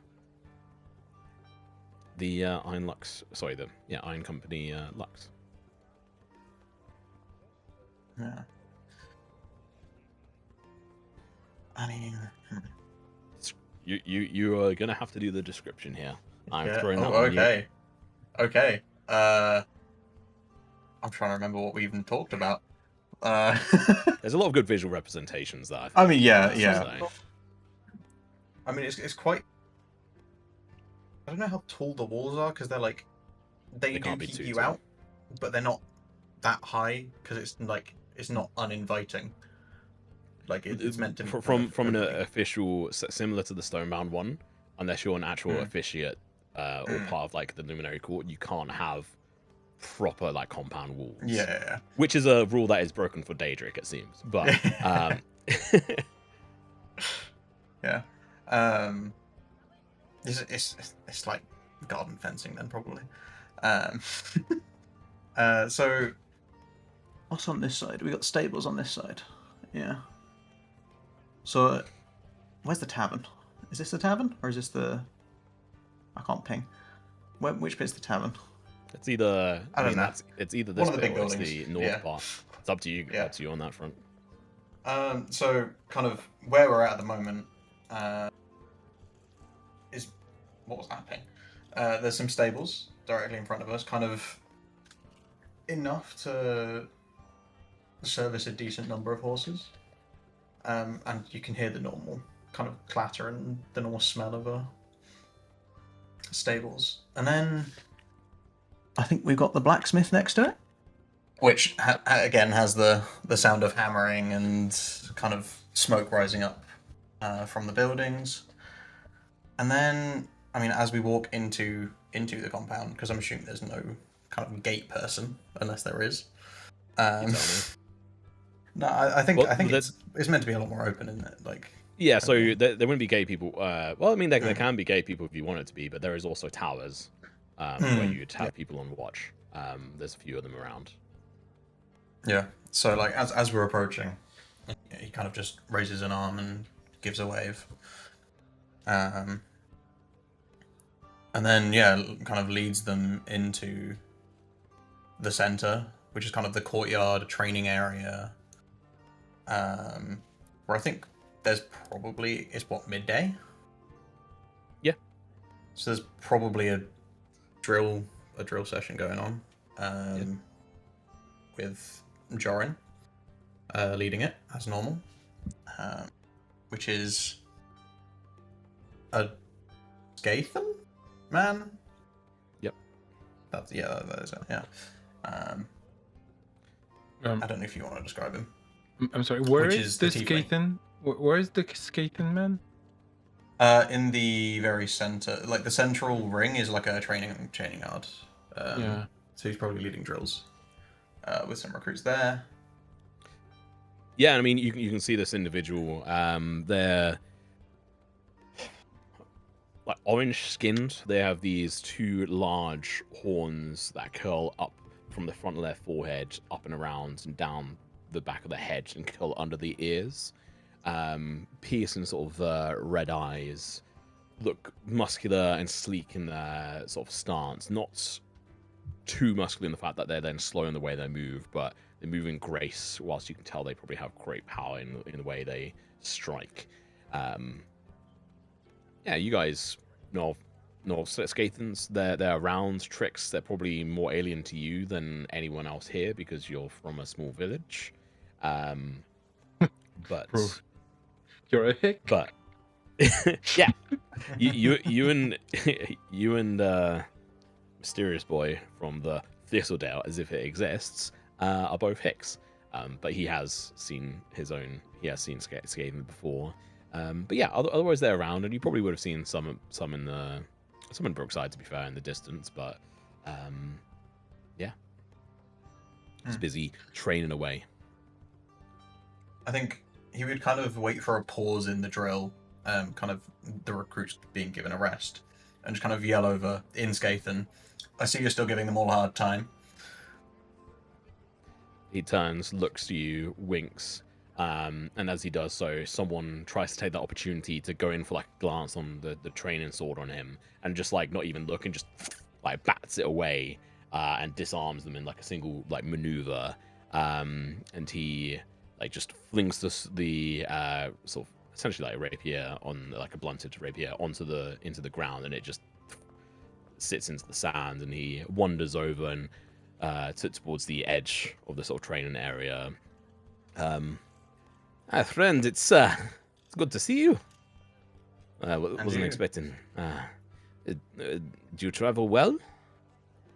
Well, I've found some new friends along the way, and it's certainly been an interesting journey.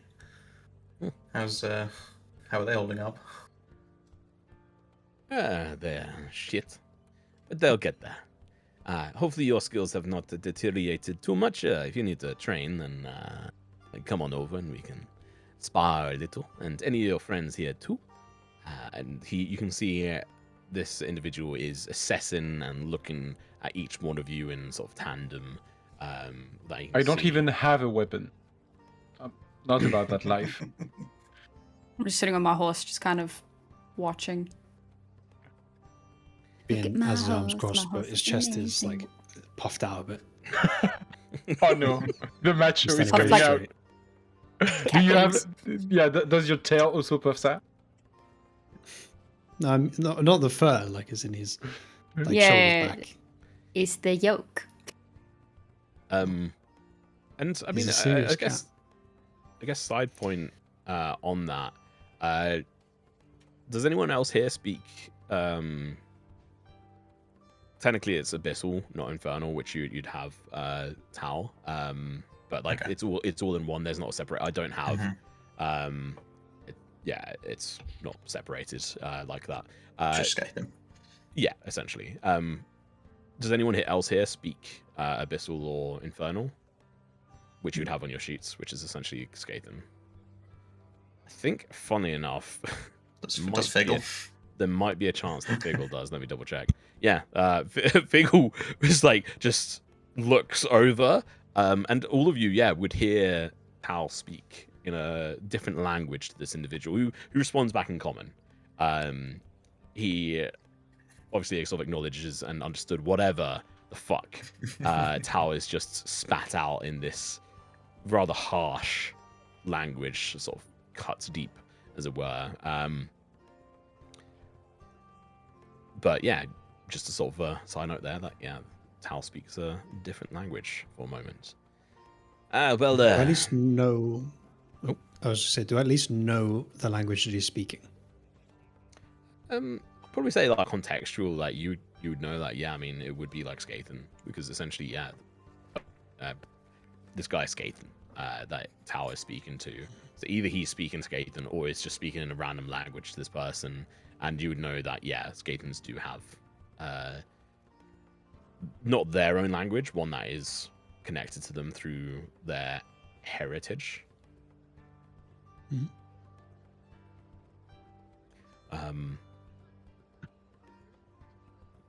Yeah, for Skathans is actually no, I'm not gonna nah.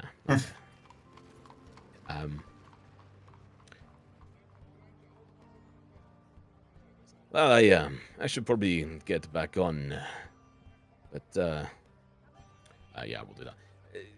If you again want to train and show me that you've not gotten rusty, then please let me know, and I'll help. And I think they might as well. Are you mad? Like, I look at this guy is like thrice my weight. Nah, dude, nah. I'm gonna take him on as he points to you, Puck. Nope.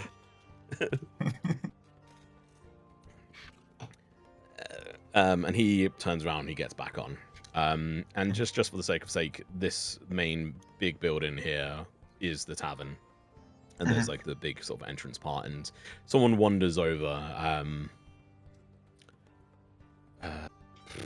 to sort of like say hello to you. So I don't think you said the name there. Did you say the name of the drill sergeant? I did say Joran. Okay. Or did I? Okay. I think I meant to say it. I don't know if I did. Okay. Tessa comes over, the stable master. She's like, "All right, welcome back. Well, you left. You come back with more than you left. I guess you want us to look after your horses and carts, I guess, or mules rather." That's up to the group. And I'll just kind of turn and look.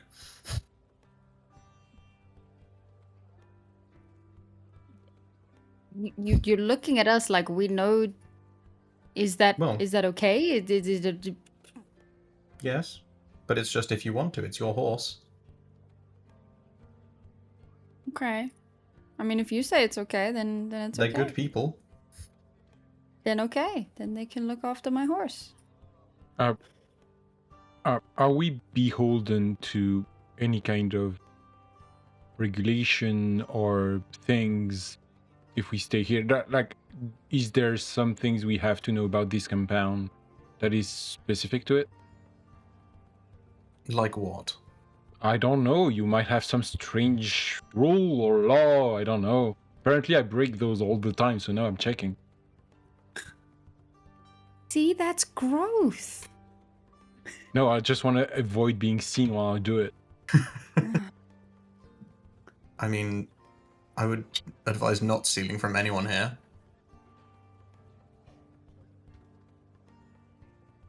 Yeah, I'll take it under advisement. Tal, who have you brought in here? Interesting company. Well, hopefully they can drink. Have you cleared this with Marlon? I haven't been to the office yet. No. Oh, well, look after them. But obviously, you'll need to clear it with them, and I'm sure you guys can cover any extra costs if that comes through, or you can leave. Definitely. Yeah, sure. God, I'm sure they could do with the rest anyway. She's now just paying more attention to Starlight and is just waiting expectantly for Trix to fuck off. Yeah. the horse. I'll dismount and I'll hand over the reins. As you're moving that part, taking anything from the cart you'd want, you're sure like it's, you know, guarded, looked after, and you can tell like it is sort of a secure area, and there are people on watch, essentially 24/7 a day here. Probably the safest place you guys have been in a long time. And as you're sort of like patting down, sort of going through that front, Sufi, you got like have your normal like check over, and you notice that there is something missing. Ruh-roh. What is? Something that you go to that is like almost something that you touch almost religiously, sort of like to check in. It's not there. What, my necklace? Your perfume bottle. No. A random thing to Fine, steal, not gonna lie. It smells good. It's a shame. Is perfume like very expensive in general? Good ones are, yeah. And Yeah. Qatari are masters of perfumes, essentially. You're gonna have a wet fur smell for a while. Oh I'm no. not a master craftsman, gotcha. But yeah, you can. So if you notice that, and yeah, everyone else follow Tao, and Tao, where are you heading at this point? I mean, I probably kind of got a kind of kick up the ass to actually go and talk to Marlon first from that conversation. So I'd probably, yeah, I think we should probably go over to the guild hall first. Mm-hmm. And I'd probably lead the people with me if they follow. So I just walk. If you lead, the people will to the guild follow. hall. Yeah. Trix is definitely following. She doesn't know what the fuck's going on, so. Yeah, you guys are surrounded by a bunch of people who have tattoos of the same sort of symbol that Tao has, as well as like wearing uniforms. Multiple people sort of like train, walking around. There seems to be people who are in like very bustling sort of groups. Yeah, and you head on over. It would be essentially to this building that's sort of joined onto the tavern, and you can enter it from both sides. But the left hand side is essentially like almost like a shop front where people can who come in and either take jobs within the company or then look to employ the company for jobs as well. And you know that essentially, obviously, Marlon's office is upstairs there. It's a fairly well set wooden building. On top it's properly tiled, which like some buildings around Sea Haven were, but for the most part sort of wouldn't be sort of utilizing tiles at that point. Just too much sort of damage done by the nearby sea, where here it's a little bit more calmer. The winds aren't as crazy, protected by the large walls. And see north of like one of the individuals sort of on duty behind the desk waves at you, and you can just walk sort of on past and look to go upstairs to Marlon's office, where how would you enter? Would you knock, or like what would you do? Yeah, I'd knock on the door for him. Definitely. Yeah, so knock, and you hear, "Come in." And as you open the door, you see Marlon Firth, the guildhouse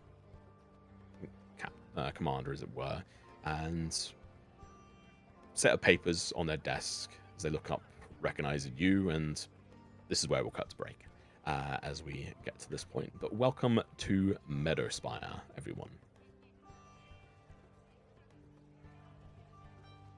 So let's cut to break, and we'll see you guys in 20 minutes. So make sure to go grab your drinks, any snacks, and we'll see you in a bit. Bye. All right, welcome back. Oh, all right, hopefully you've all had your drinks and snacks and Feeling all good. Um, yeah, lovely. So we've obviously had our break, and we're now coming back into Meadowspire, specifically in the tavern and the scene. And I mean, I realize I haven't mentioned it because like I don't try to go about it all the time, but not everyone is human wherever we go, by the way. Like, there is a smatterings of different things, and specifically within Meadowspire, it's more diverse and a melting pot compared to all the villages and stuff you go through. Some, like, quite often, like, villages may well be a little bit more dedicated to, you know, halflings or humans or gnomes, I guess. Those are some of the sort of more original races to this area. The Tessa Rook is a shadow paw I hadn't mentioned beforehand, so a raccoon folk of sorts. Yeah. Otherwise, yeah, that's actually this town music doesn't even make any sense because we're technically within a tavern, kind of. Oh, all my tavern ambience is gone, so we'll just have to stick a song on, which is fine. All right. Is my mic fine? Is it picking up the fan behind me? Because I didn't realize to put it onto a higher setting. I don't know if it picks it up. It shouldn't do, but... No. Okay. Cool. All right. So we were watching as the whole party maneuvered upstairs with Figgle and his big dwarven gauntlets that are essentially making him look almost like the Hulk, with like someone wearing like the Hulk gloves, almost like a little kid wearing Hulk gloves is essentially what Figgle is like in this, kind of. Yeah, technically they're resized. But you're making your way up towards Merlin's office and open the door, and you see him within as he says hello. Half elf. And he is not actually in there alone. He's on the left-hand side. Is actually seems to be his partner, who is Anric Firth, and he is also a half elf.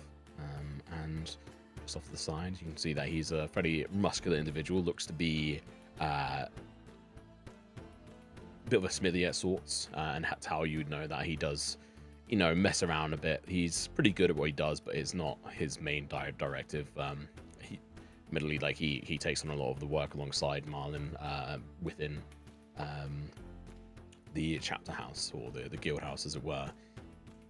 And you walk into this room. It's not too big. It's big enough, like not taking up more space just to try and reside and show a show of power. Stacks of sort of paper around, a few different maps. And Marlin steps up and, well, nice to see you back. Nice to be back. And I have a with group ease. of people that are traveling with me at the moment, or I'm traveling with them. As you know, I'm not currently part of the guild, and so these are the group that I'm traveling with, and I just wanted to clear with you them staying in the tavern and having all of the cart and the horses. Okay. I mean, are you back for good? No. What is this? I believe, and he kind of turns and looks at them. I believe we're here for a few days, a week. I'm not entirely sure, but it's not permanent. It's a short stop before we move on.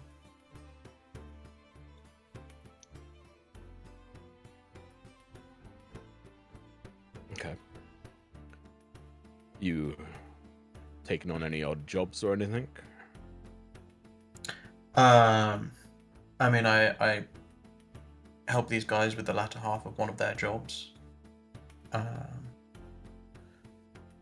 haven't done anything specific. Not since I left.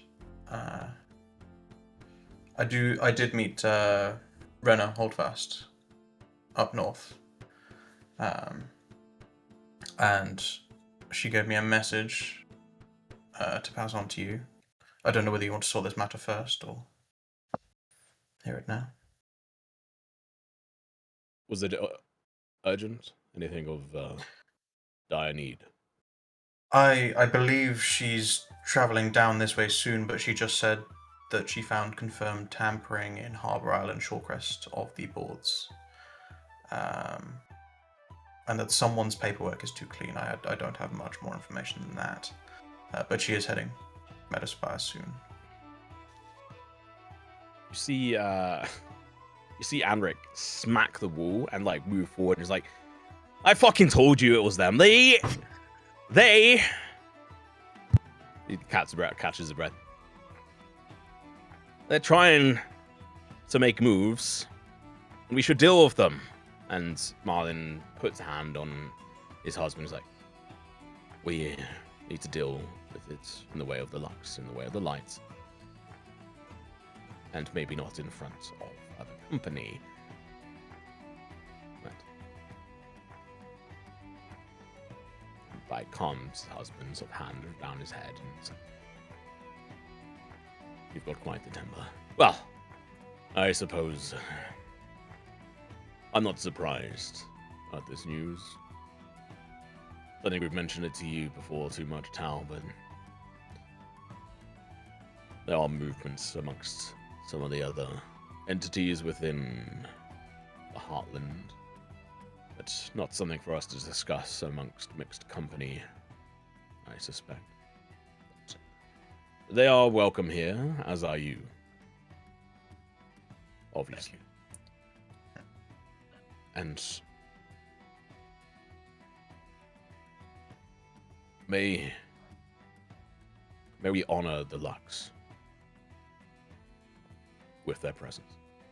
I do ask that perhaps in a day or so, if you wish to continue on your stay, that you offer to take a job or two of the lower end odd jobs that perhaps we may not wish to do directly due to our name, in which we'd pay you for, minus a couple of gold for the stay and the feed for, I'm assuming, your horses. But for the most part, on Tal's word, we will maintain you and feed you. The tavern is obviously either BYOB or purchase, as you wish. I'm sure it'll be busy tonight with your return, Tal. But we will talk.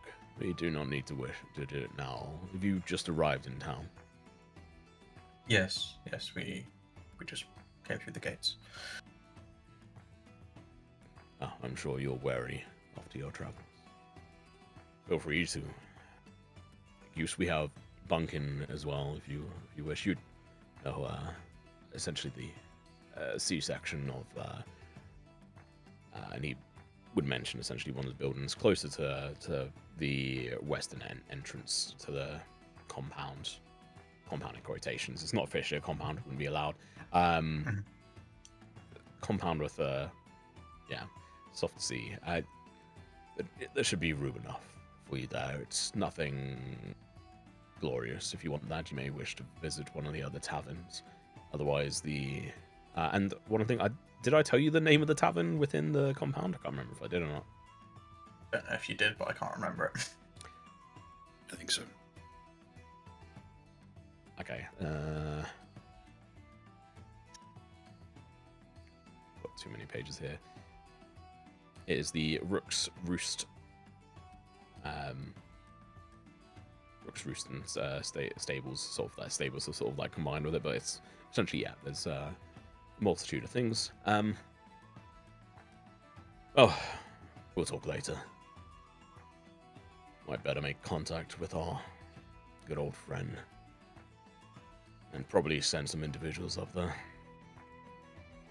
And he turns to talk to Anric. I think as Tao's leaving the office, he remembers another thing that Renna said, and it's he kind of turns around and Brenna said that the canal system is progressing, and that the millers are involved, and it is concerning. Oh, I mean, we knew they were involved. They have been this whole Yes. time, but continued observation report, essentially. Yes. It's always concerning with whatever they're up to. Yes. Well, that's the Appreciate- last thing she said to me. Appreciate their communication. As I said, she'll be along soon, so you'll be able to hear it from her. And then just turns to leave. Okay. Like when we turn to leave, Puck will pop her head and like, excuse me, sir. Do you know who Elric Dane is? Just in case. What name did you say? Elric Dane, Marshal Warden. Let me see. For reference, he's the stone-bound Marshal Warden of Meadowspire. No, but the name comes from the journal. Yeah, no. Let me double check, make sure I'm not getting that confused with someone else who's got some. It's a different name that might be the person I'm thinking of. It's supposed to be Harrick Direct Superior. That's why I'm asking. Sure. Oh. Okay. Yeah, I was thinking of someone else somewhere there. You said it and it triggered like a different name in my head. While I was thinking of you. Thinking you were talking of not you. I thought you were talking about the main Stonebound person within. No, Riverhaven. that's the other guy. Vessel. Yeah. Yes, Marshal Warden Elric Dane. Yeah, they're all Stonebound. Yeah. Just because I don't know anyone. Yeah. He stares at and is just staring at Tao. Tao. Oh, did I put your foot in my mouth? A lot of kinks on this episode. We don't The writer's barely discriminate. disguised fetish. I'm not judging. I'm just saying, this is a particularly kinky episode. I think Tal just lowers his eyes.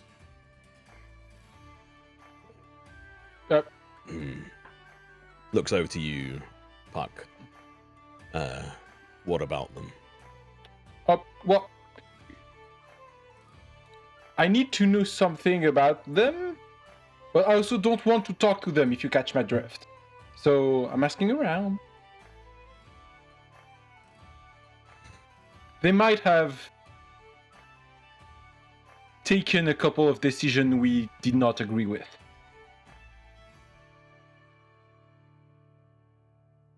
You can see him actively thinking, and he looks over towards his partner and then to Tao. He's like,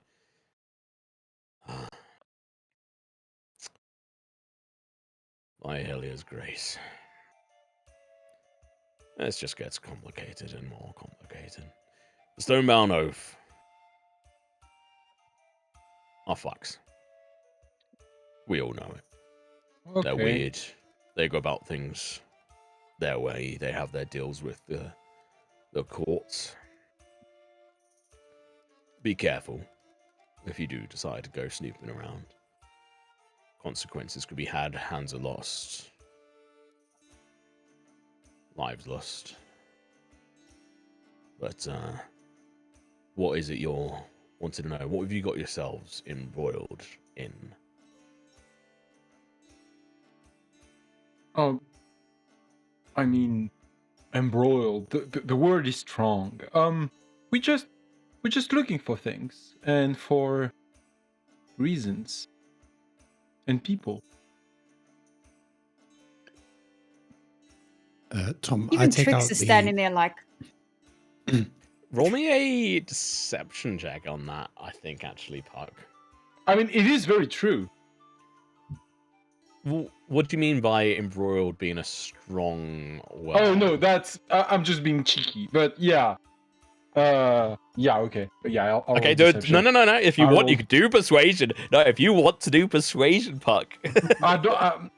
I mean, I'm not even trying to convince him. I'm Yeah, just I saying know. that the way I'm You can choose. You can maybe choose which one. maybe I did not formulate it well, but the way I'm trying to communicate is, if you don't know, you're not implicated. Yeah. We'll make a But- persuasion or deception check. Is up to you. I'll allow you to do it. And whilst you're doing that, Sufi, what are you doing? It depends what he rolls. I won't do it. Seems. Yeah. I mean, you hear it and be like, I mean, you guys are a little bit more than embroiled. Yeah. And there's definitely that, like, okay, you guys have stepped, or at least Puck's put his foot in it, somewhat on this front for Tal, with this individual. Well, you know what? I will do it. I'm going to get out the bloodied severed spiral command medallion. Oh And God! throw it down on the table in front of us. that choice of do I get to fuck with Tal and his backstory more? Yeah. I mean- Okay. For once, it's I not was with actually me, so I'm glad. I was going to play this as Pug failing the deception roll. It was actually me failing the deception roll, but I think it's just funny if I do it. Oh. You should have warned us. We barely know each other. Put that fucking away. Tal, what the absolute living hell? The less you know, the better it is.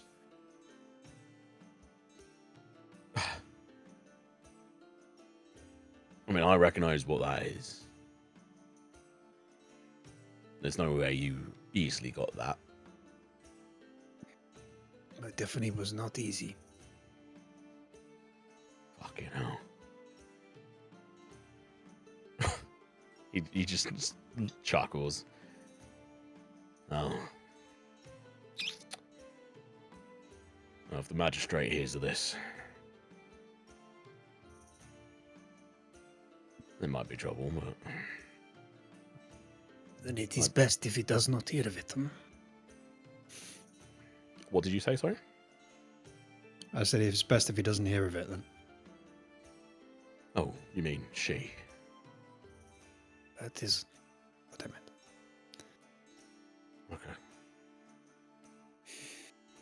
Okay. She's a rather particular pain in our ass. Well, just don't make trouble for yourselves, and don't, for the love of God, don't. I don't actually even know. I don't want to know. Tal, don't get yourself killed. And if you decide to do anything scrupulous, take off that fucking insignia. I mean, it doesn't even matter. People know who you are. I need a drink. And he just pushes past you guys and down the stairs and just goes to the tavern. And Anric's there like, Tal, I swear to God, why... You're bringing more trouble than it's worth at times. But I'm glad you're back. And he pats you on the back like a large poof. And then he moves past you guys. He'll take any excuse to go have a drink. And you guys are forcibly... Well, Tower's the last one sort of in there. And Andric would on purposely sort of maneuver in a way where he goes to shut the door and waits for you to leave. I turn to Tal. Did I say something? Well, you said something and it wasn't so bad. And then Sufi... Why? I think that went very well. You did? Love Sam being... The two of you, like, you, and she points at Puck, you're just fucking oblivious. I just asked about You- the person in the town! Oblivious. You are actually smart, but you're a Hey! fucking dumbass. Wait, does that mean I'm not... That's not nice.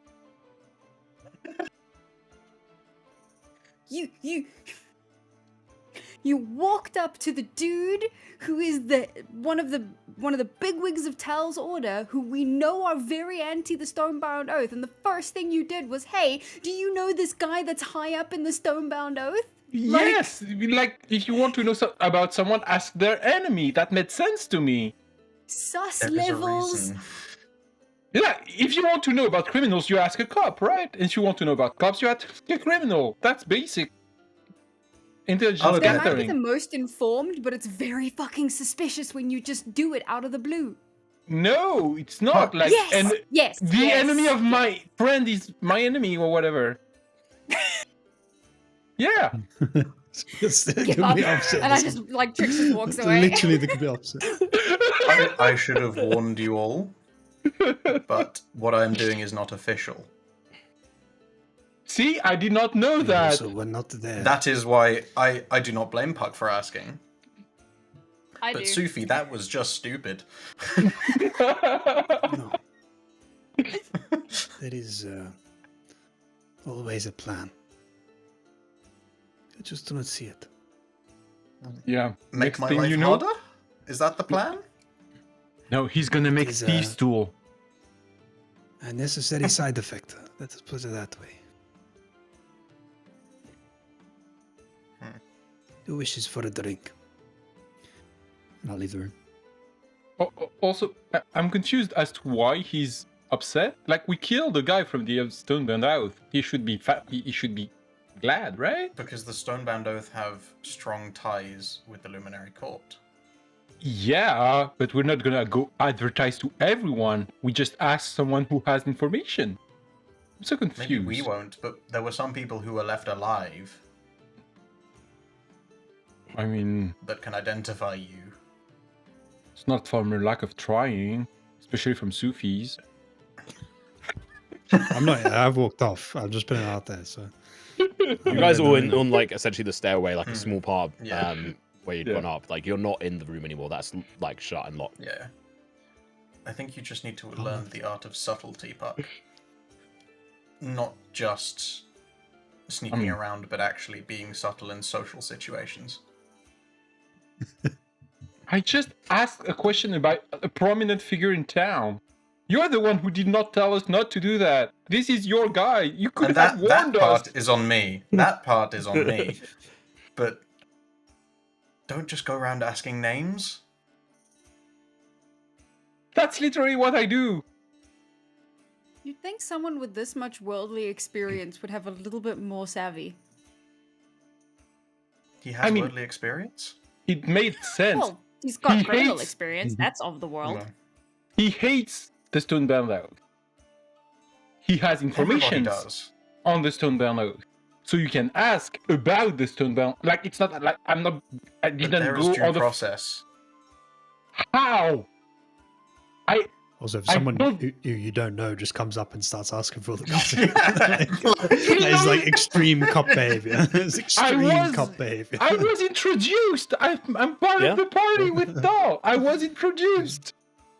I mean, like a big part of the reaction as well was just the 7 medallion with blood on it being shown, Yeah. which Yeah. is a commander's one where Yeah. it's like, oh fuck, they've done something big here, or something Yeah. big has happened, and that is going to affect the political landscape here, which is like a big part of where this lands is. Hmm. Yeah, It's the combination. So And, that's like- why I showed it. it all then- makes sense as to what you guys are doing, aside from But- that's just But hilarious. then Yeah, yeah. No, there's a plan. There's a plan. we're actually like, it's a favor to him. Like, we're letting him know, like, there are going to be shit falling down from this. Like, Well, Yeah, but we can just subtly tell him that and not show him, yeah, we killed this guy. I did not say that. I asked I about the wanted to guy know. in town. Yeah. I asked about. I'll let you guys decide on if this would Why be is it falling something- on me? I don't think maybe a little bit too like it's definitely split, Yeah, but yeah. take this into sort of context if you want, because it's something that's happened to you guys very recently as to some sort of your experience where zones of truth exist, and the less you know at times, the better. And so when you're exposed with something, you then have to either lie or not say something, which within certain circles means that you are guilty. like by the so it's there is that little bit of context. I don't know how much like your characters or whatever would think of that or whatever, but it's happened something recently to you guys in Brookside where you were exposed to obviously a truth zone, a zone of truth rather. I mean, I think at the moment it's mainly falling on Puck because Suki walked away. yeah, so, that's true. so that's the like. Also, Trix has it out for me. That's it. I think Trix is just looking out You're a for the group. miscreant. This is standing right here. Yeah, I know. Anything else said before you go through the connector into the tavern, into the Rook's Roost?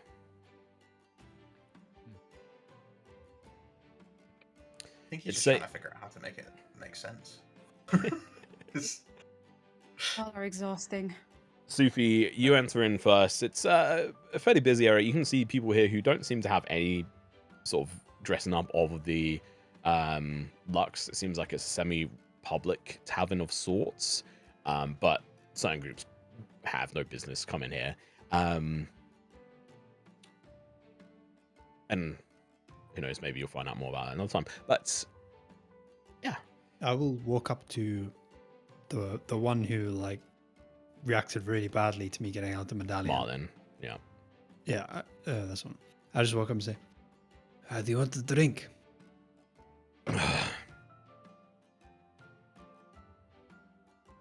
Of course. What would you like? We got a few things here. Let me have a browse. What kind of drink would you want to the try? strongest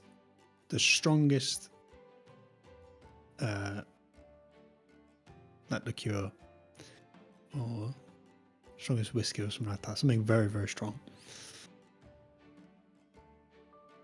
Just fucking absinthe or whatever. Moonshine. What is happening? Additional alcohol. Quinine. Yes, there would be no salted cider here, unfortunately. But there is a fairly big selection of spirits, and then there's just like the general go-to beers, which are, I mean, actually, you tell me, is the normal drink for everyone here, like from a beer, is it more of like a light beer or like ale, or is it a fairly dark and heavy ale? I mean, they're soldiers. It's probably heavy ales. Fairly heavy ale, almost like going up to actually just being like more of like almost like the heaviness of like a Guinness, I guess, on that front. Pretty dark, very wheaty, as it were. In regards to spirits, there is a good number of them. They've got Wheatmere Dram, which is like essentially like a whiskey. There's a Brindale apple brandy, a pear brandy, and also Meadowbrook honey wine. There's a whole load of like different and wonderful things here. Okay, yeah. And 2 glasses. Yeah, of course. Do you just ask? Yeah, for two glasses worth two. No, I'll take a bottle and 2 glasses. Oh, okay. Yeah, that'll be. It's not the greatest stuff. I mean, but this would still be like about 2 gold pieces. It's not crazy big, but it's enough to get yourself pretty fucking hammered. It's very strong. Very peaty. Again, I'll just go back over to Marlon with it. Put 2 glasses down, just pour him. He's at the bar, like his arms are sort of like resting on it. Andric is sort of gone off. He's having a laugh with someone else. He's just there, and he was like ordering a drink, and there's like a glass of ale that is being served, which is unusual. Usually, like glasses and stuff aren't like the normality. It's tankards and wooden tankards. Okay, I'll fill up a like half glass and slide it along the bar top to him. Yeah. Picks it up, looks through it.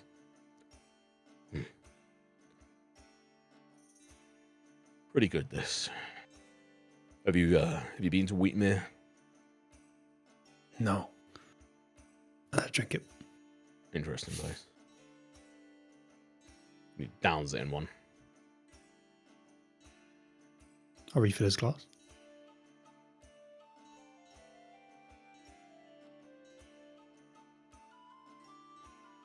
Little drinking session, why not? And then on the so I then also refill mine and hold my one up and say, "To our health and old age." And drink it. Stares at it for a moment. You'll fit in quite well here, and then slams it back, and then pats it on the table and just expectantly waits for it to be refilled. Sure. I am very noticeably doing much smaller measurements for myself.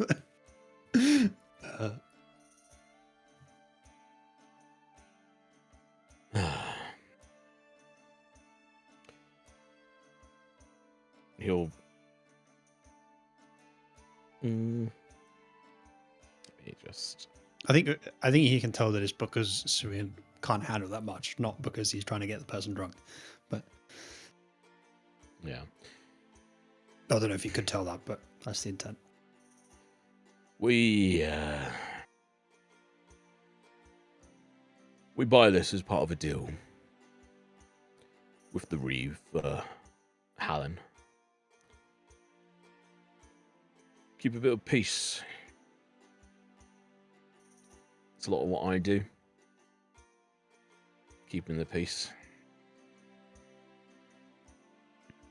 Don't I disrupt don't that. think there will be much of that in the near future.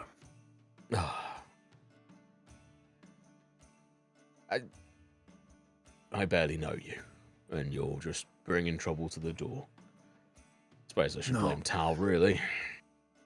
I'm not bringing it. I'm telling you that it is coming.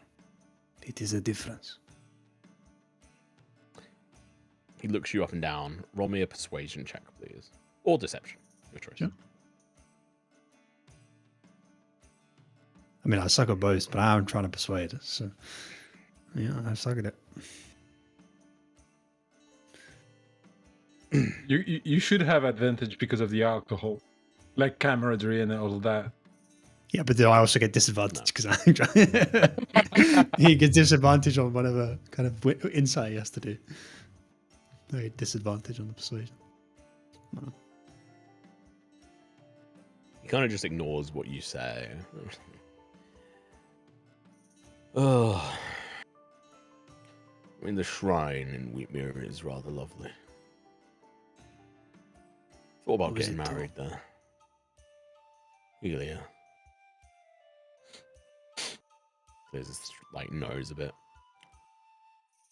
It's an interesting place. The mother of son that represents still there. She is a little bit one of old practices. A lot of villages are, really. Especially those Arfin ones. Yeah. Villages are not for me. Boring. Slow. And quiet. Well, I don't know you. Appreciate the drink. But don't you fuck around and hurt Tal. He's one of us. And you'll be welcome here like family. Eventually. He If it downs is it and any he puts it consolation, down. And it looks like he's about I to do leave. What not are you saying? try to get my friends hurt. So, I will try my best to keep him standing. Oh, maybe take it slow on the drink. I think we've got some I have vodka been. around here if you want some. This is good.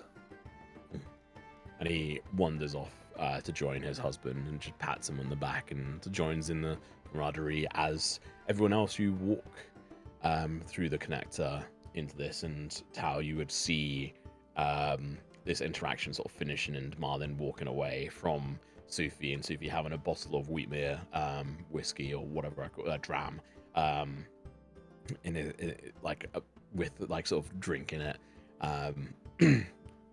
Yeah, what are you guys doing? I'm probably looking at who's in here that I recognise. That is a good question, mate. Let me bring up my sheet. Well, is there anyone that I recognise in here, I suppose? I mean, yeah, there would be. Oh.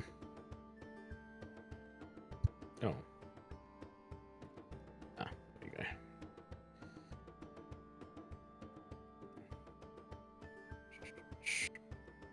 Yeah, I think the quartermaster would be in here. It's like Hale, or Barrett Hale would be in here. You've obviously got Anza as well, who'd be around.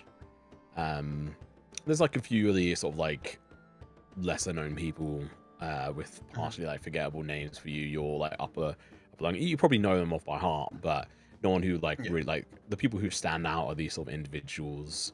It's still like midday, people like eating food, enjoying. It's busy enough, but then there's also just a lot of like locals as well. And you know that to sort of be here as a local, you have to be invited by a member.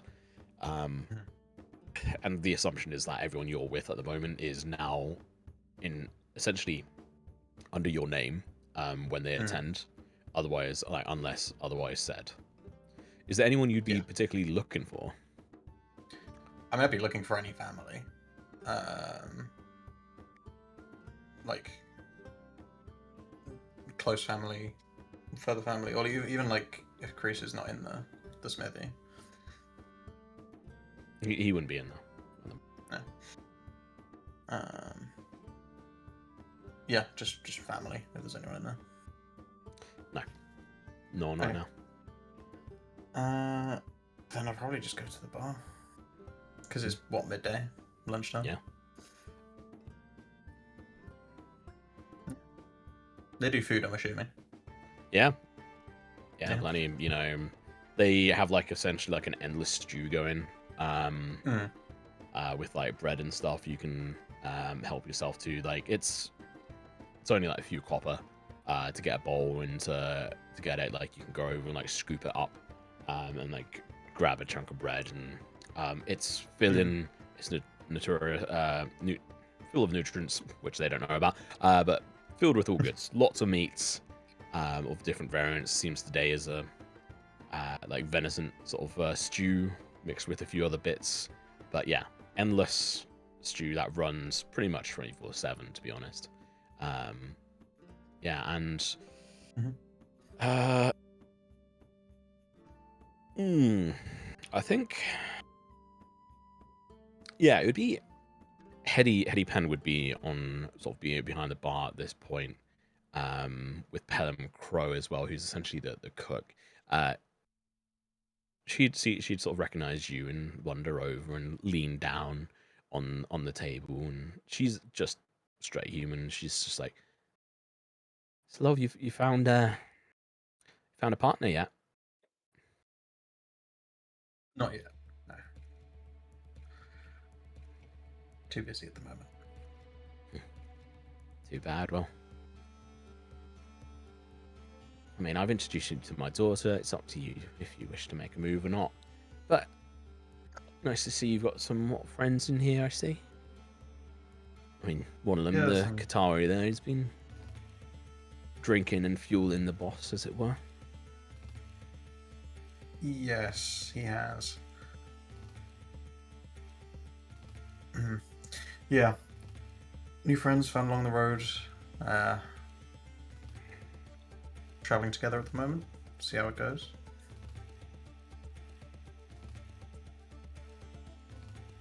Fair enough. Well, if you want some food, it's the usual 3 coppers. Yeah, I mean, I kind of look back and just kind of Do you want food? Yes. They go, yes, please. What he said. I think so. It sounds. Can you try again? Yes, please. I can't do that. Like he has very Yeah, specific. Talabai stew for everyone. So what's that? Stew, bread is had. Water, if you want it, from one of the wells 2 or silver. nearby. Yeah, 2 silver. And you know that normally you wouldn't be having to pay for this, but because of your current like separation quotations, they are. It's like essentially what they do is to try and keep up appearances, as it were. Not that there is much. And then yeah, you can find your own sort of kind of area to sit and stew and talk if you wish. You have a place to stay here.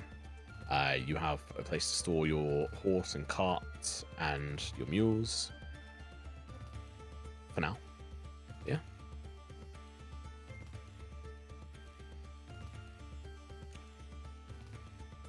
I think like once people have kind of settled in, he'll just kind of lean forward and it is my fault for not warning you all that I am slightly separate from Deluxe at the moment. None of my business is official. But all the same, Sufi, why?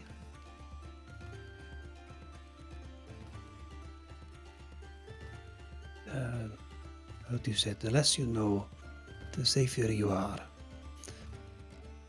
But if you want someone to be on your side, they should not be safe. The more he knows, the more we work together. The more he'll have to lie if he's ever put in a situation to talk about it. Oh, Which is that's dangerous for him and for the entire company. It is a side effect.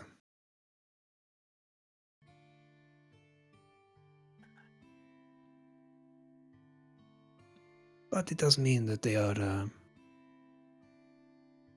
on our side now. More than before, I guess. They were already on my side. Yes, your side. That does extend to you while we travel together. But now maybe beyond. didn't answer me though. Well, of course he didn't. I asked about a public He figure. doesn't know you. It's a public figure. Can I not just ask about the mayor too? Who's the governor of this backwater town? I say as it is the biggest town I've been in. What? Yes, but if you go to people that do not get on with people you are asking, and they do not know you, and you start asking the questions without showing that you are sincere, then they think you are suspicious. So I asked about the guy, they got flustered, and then you showed the thing full of blood to say, oh, don't worry, we hate them too. Yeah, that makes sense, actually.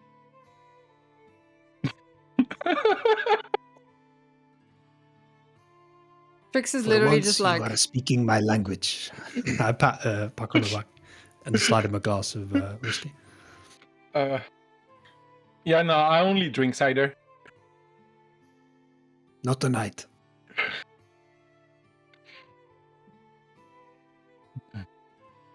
Oh, I mean, you didn't know Aster, but there is a reason we want to find out about that guy. He is responsible for quite a lot. I'm all for finding out information. But when it puts me in a difficult spot, I'd rather not. Again, this is completely your fault. Yes, I am aware that it's my fault for not telling you. But the armband was a bit far. No. Because in terms of questioning, I mean, all Puck did was ask a name. But you showed that we'd been involved, or you'd been involved. But now he thinks I was involved with that specific event. are guild masters routinely questioned by the authority in this town? Like, what are you? That makes no sense. Like, they are the one in powers. They are the one doing the questioning usually. If you think that the guilds are the ones in power, then, well... I mean, I don't know how it works here. Well, all I know... We walk a fine line.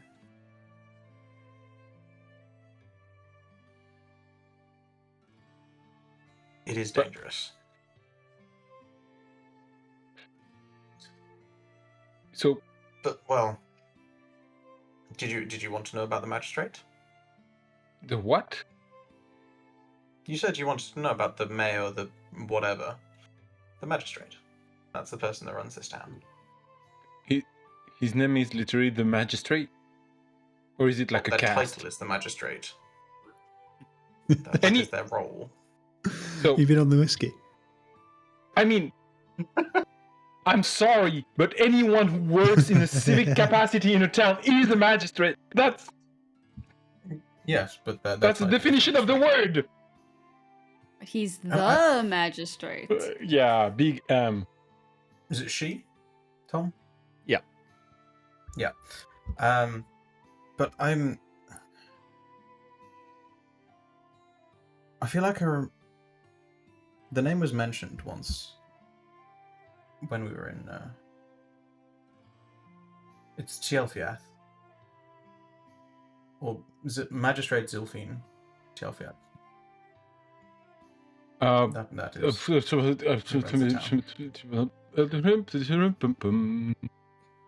Sorry, Huck is related to a fucking magistrate.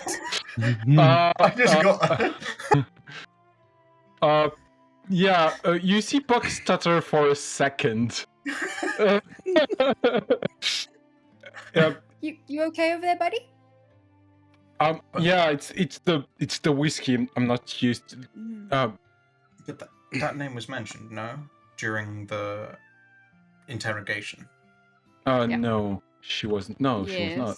No, the name. Well, not the first name, yeah. but the The last name name. No. The name. Yeah, the last name. It's also the name in the note. Yes. Yes. Yeah, in the note, but the last name, not the first one. Yeah.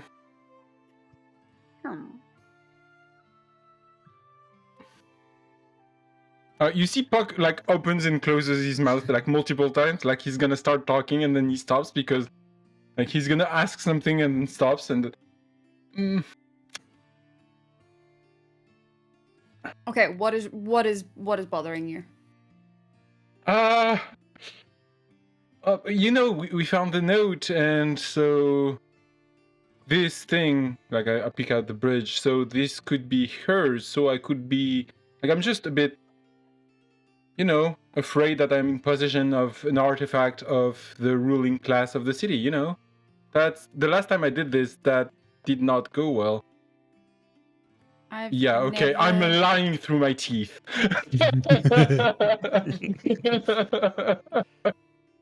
Sophie knows. Yeah. I say anything. I mean, it's the first time I'm seeing you so bothered about where something you've taken has come from.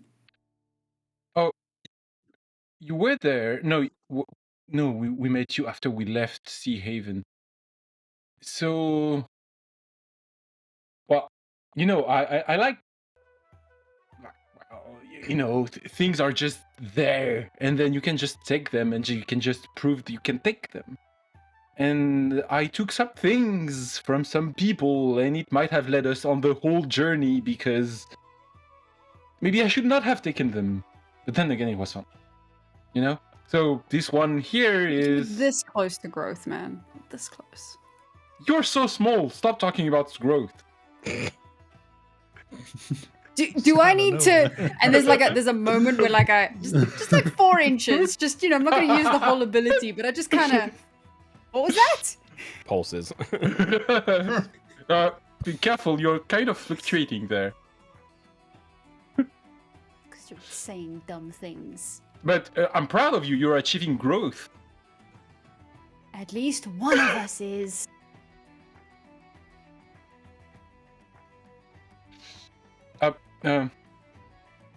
Yeah. No, but back to Rick Dane. Like, you know him. Like, he's a big fish, right? Is that directed at Tal? Yes. Do I know? Yeah, you know that he is in town. That is I the. know of him. Yeah, I don't know if you. I mean, you can let me know if you would have had more direct interactions with him, but for the most part, you guys are told to stick away. Perhaps you had an altercation or what have you with members of the Stonebound because of your suspicions and issues with them. Yeah, but not direct. I don't think I ever direct contact. You were told I don't not know. to, so it's up to you if you went against that directive. I mean, probably not. If there was ever an altercation, it was just like a fuck off. Like there was nothing physical. But yeah, no, I know of the man. He is in town, or generally in town. I don't know at this specific moment. Did we... I don't remember. Did we explain to you, like, as Tal, kind of why we're doing this and who, like, because what we are pursuing? Like, we are pursuing, like, the chain of command that ended up kind of killing everyone in Aster's thing. Because, like, especially because of Trix's backstory and... Yeah, we have, because... yeah. Yeah, Okay. we've gone through a lot of it. I just don't know. Okay. Yeah, I can't remember specifically how much, but yeah, we've gone through a lot of it. Well, we had the whole Pretty sure you- conversation about like why Yeah. we were traveling together, and it was Yeah, because we had a mutual interest in knocking the Stonebound down a peg. yeah. And I think I read the diary because I was looking for Yes. like hints of my stuff as well. But yeah, yeah, I know that the motive.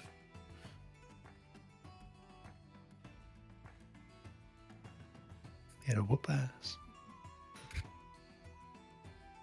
Subtly, Mm. I don't do subtle. hopefully. Wait.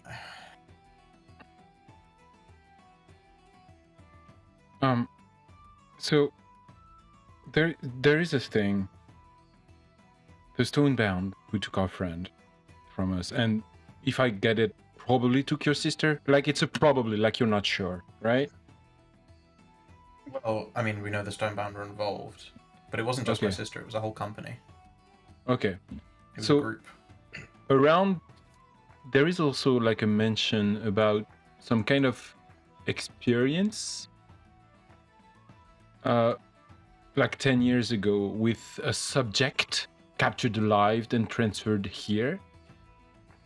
Just, I'm throwing things at you to see if it shakes loose anything about what you know about the city. Yeah, I mean, what, 10 years ago? Yeah. 9 to be precise. I mean, I've been here for 21 years. Oh. But I don't know. What was the question? There was someone captured at the temple, and it was logged in the Halric Voss's journal. And it is written that it was captured alive and transferred to Meadowspire, and purpose processing and induction into the Stonebound flock. So my question would be more like, was there maybe like a very rapid ascension through the rank of the Stonebounds, 9 or 8 years ago. Like someone was brainwashed, someone powerful, and they appeared, or maybe the Stonebound gained in influence and strength 8 to 9 years ago. Would I know You can roll a of check if you want. any of that? Yeah. Is that history? History with disadvantage, and the DC on this is going to be quite high. Tom does not want us to know this. Ooh, 21. Nice. 21. you stupid. Give me a sec.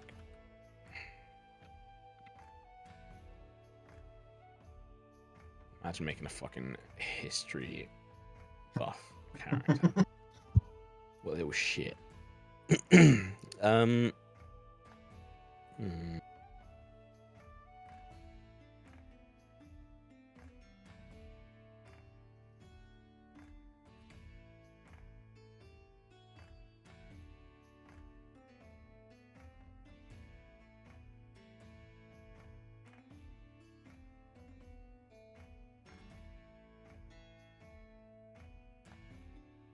Did I write this?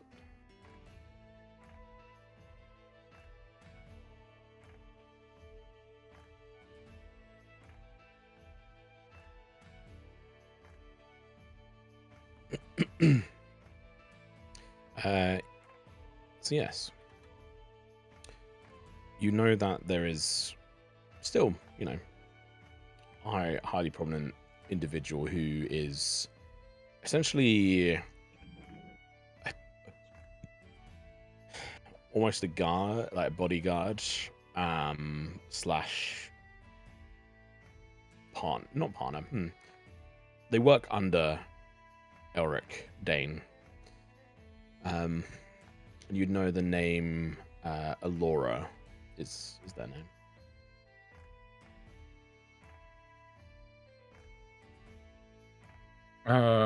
What was that reaction, Aiden? Is it an X? So your mother? Is it if it's fucking Aster's sister, it's such a fucking Fuck you, Tom. Fuck you, Tom. No ways, bro. You can say it if you want. If it's Aster's I'm sister, gonna say it. I'm not gonna say it. It makes it more efficient for the party. how do you write Alora? Apparently you know, Aiden. No, Elora. Okay, EL, not AL. Alora.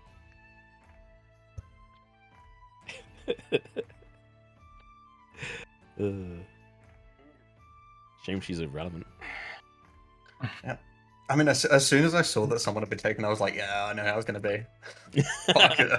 And then my character died. And now they may never be saved. Yep.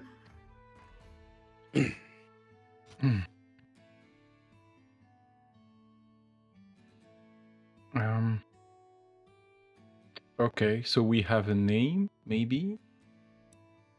Mm-hmm. As a bodyguard for Elric Dane. I feel like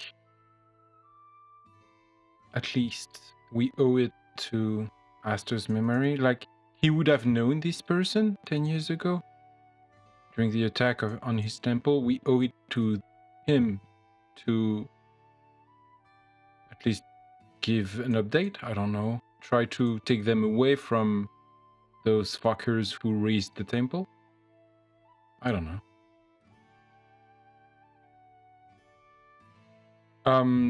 Parenthesis, Tom, I don't remember how you rule around like the grief token, but this is clearly like the grief token thing, whatever. I don't remember, but you said it influenced our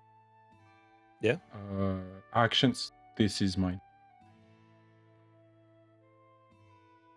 But I don't remember how it's, what impact he has mechanic-wise, but lore-wise. Okay. Sorry, I can't see it in my thing. It should be on your sheet.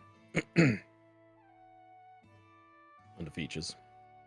Oh, I was looking in inventory. legacy token. Yeah, it's not legacy. It's not literally a Yeah, yeah. makes sense. Yeah, so legacy token, just to read it out for everyone to keep it up. Everyone a breath. When a player character dies and truly passes on, each surviving character may choose to take a legacy token, or not choose, they actually just forced upon.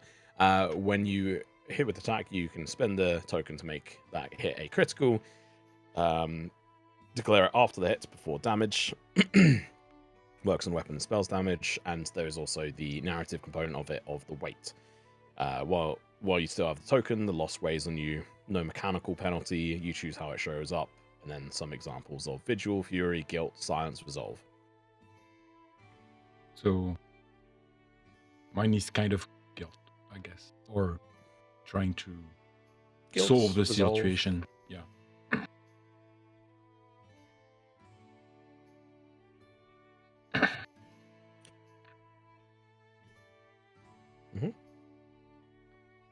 So, oh, Aiden is so pissed. I've never seen him that pissed. This is why you put the disclaimer when you create family members. You put a big sign that says "Do not fuck with," or you say "Do fuck with," and they let Tom have his way.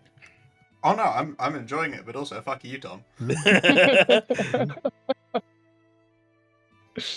Yeah. So do you have any, like, your sister thing? Do you, because you're helping us? Can we do anything to help you? I just need to find more information about the Stonebound activities. What's her name again? If that's not. Well, my sister is Damia.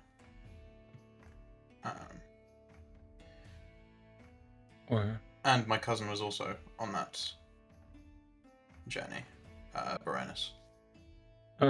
Can you write the names somewhere that I can copy? Thank you.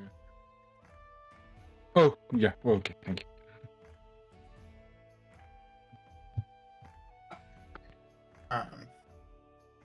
Yeah, those were two of the ones that I knew that went, though I did know more of them.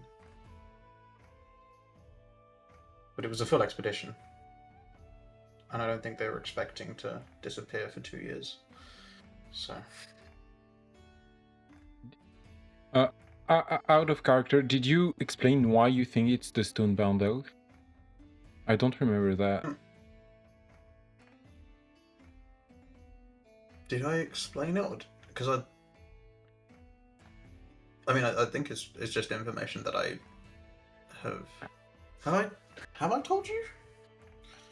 I actually don't know. Yeah, you told Sufi. Yeah. I mean, I think a big part of it was because that had to be part of the exchange of like why you would then be part of the party, is that you'd explain why this matters and like why you would actually need to be traveling with the group, which I think there was still like more explanation of that needed. So now just might be a good chance to like reiterate and discuss that, because obviously it was the first time you guys spoke, and then you and Sufi briefly and Trix, whatever, like briefly spoke about it in Brookside. Yeah, the Stonebound Oath is a bit of a difficult topic here. The investigation into the expedition that left and disappeared is happening officially in Riverhaven, because that's where it left out of. That's where my sister is stationed. But the guild hall there barred Meadowspire and its guild hall from investigating as well, because everyone here is a bit too close, considering there is a lot of family here. But because of my mother, who has connections in Riverhaven, because we lived there a decent chunk of time and worked there, my mother was able to glean some information, and that it involved the Stonebound Oath, and that is why I've been following this path, and not as part of the Iron Company, but as a sole traveler.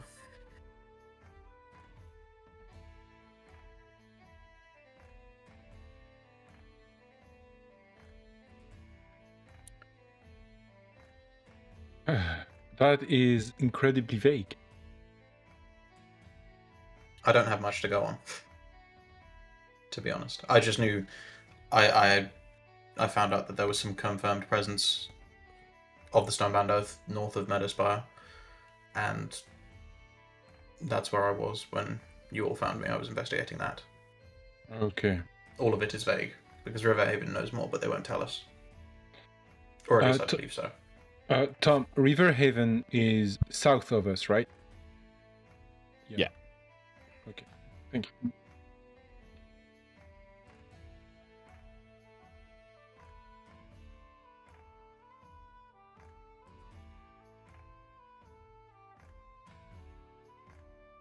Give you a bit of an inkling. I'll give you it for free, where it's roughly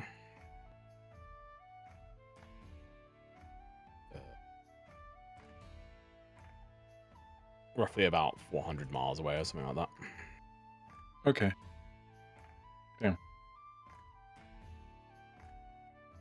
It's like 2 weeks. Right? Yeah, if you're lucky. It's 2 hours. It's less than a minute on a circle of teleportation. Wouldn't it be great if we had one of those? Wizards. Sorcerers. Yeah, level 7. I mean, one of you can cast magic, which is hilarious. Well, actually, no, 2 of you. Sorry, technically 2 of you. Yeah. Wait, well, yeah, Trix can do some spells, and Figgle can do some spells. Yeah. I don't know what you're talking about. I can't do shit. And you showed I your can hand. stop people from making spells. What, by throat I mean- punching them? I am basically got science magic, now. a very specific, very pigeonholed magic, but I am magic.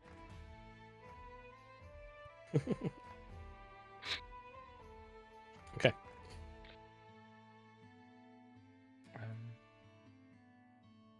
So now that we're here, what do we do? I refill his glass. That. Why are you nice all of a sudden? I'm so not used to this. Shut up and drink. Oh, there he is. Before I forget, can all of you, and he stares at Puck, please be on your best behavior. Because anything that you do reflects badly on me. I am vouching for you here. Oh, don't worry, I won't get caught. No. Yeah, you I won't know. do anything. Yeah, no one will know. Don't worry. Not even you. No.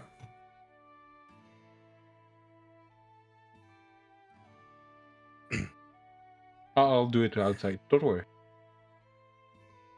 As you're talking, there's like a sound of a coin pouch landing on the table in the distance, and then like people patting around and just like the sound Spider of coins sense. and whatever. It's like past towels, like left Just shoulder. instant, just shoulder. breaks his neck. Yeah. His body stays straight. His head just. Of this spider sense for something that literally everyone heard and was like not Yeah. a secret. A whole new meaning to having No, your but it's head the on a speed of swivel. your action. Like, and when everyone comes after the guy yelled, and like you turn your head back to the chair, and Puck is not here. I'm on the ceiling, going towards the guy. No, that's true. That's a joke. That's a joke. So there was room for like 40 people and just a bloke on the Yeah, ceiling. yeah. The fuck? No. I just wanted to warn you all. bedtime, and then it's shopping time, I think. Bedtime, it's midday.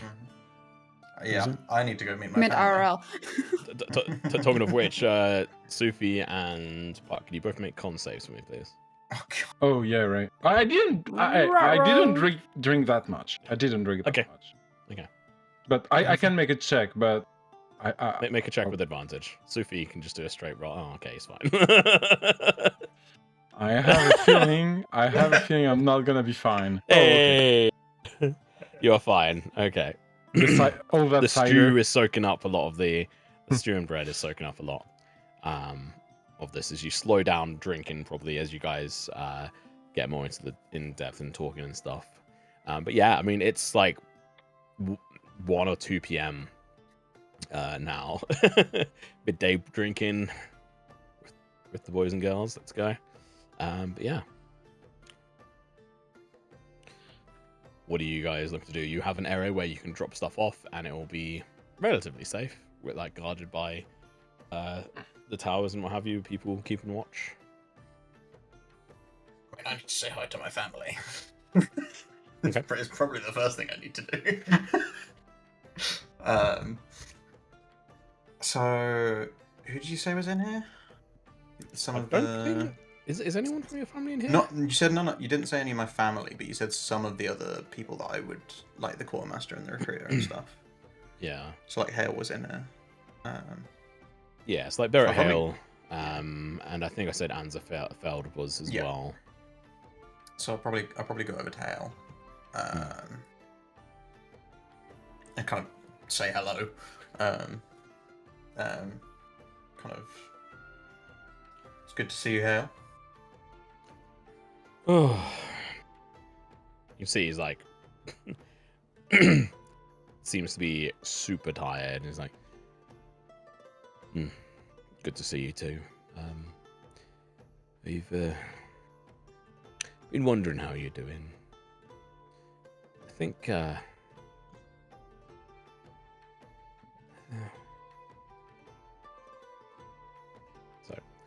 I think your mother might be outside.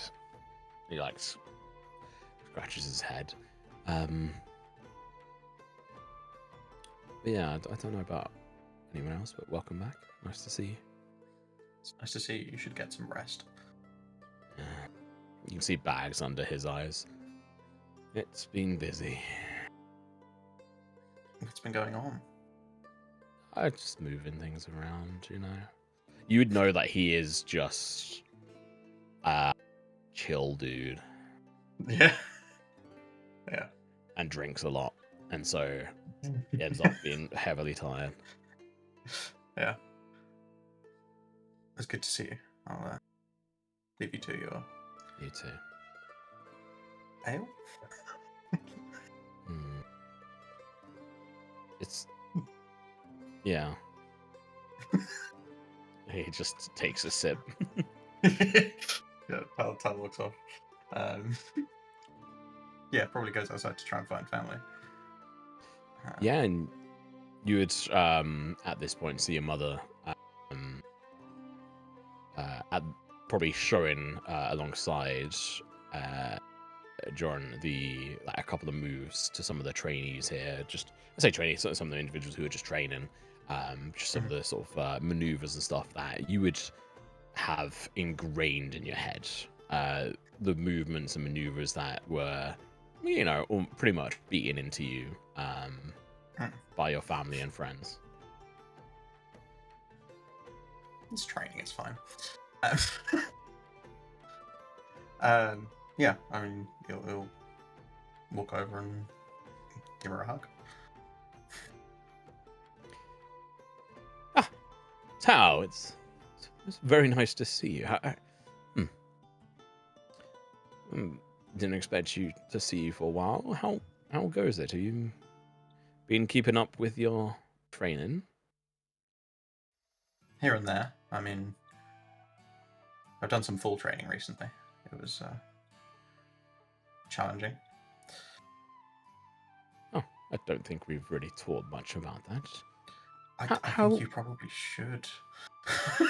oh, you'll have to tell us more about it, and we could perhaps do it. And you know, like within this ring, and I think I kind of put it on the map, but there is actually a raised area that is used for some like target practice, which is essentially this wooden part, and it is where people can train to fight at like different levels and stuff, or say blows and stuff. You'll have to tell me more. What was who trained you? A very large mutated fly. Oh, one of the mutants. Yes, we encountered one on the road here. Those are bastards. Oh. Yes. Well, I was lucky I had friends. Is everyone with Tal? Yeah, I don't know. Do people follow me or? No, I'm gonna go do my own thing. I was under the impression I'm that gonna you go left shopping. on your own. Oh, I mean, I went to talk to the person Yeah. I own, and then I just kind of left.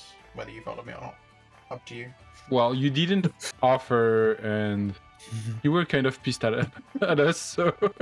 I don't know about us. Yeah. Sufi and I, okay? Yeah. Okay, Maybe that Puck's yeah, mind is like, why is he so pissed at us, guys? Like, wow.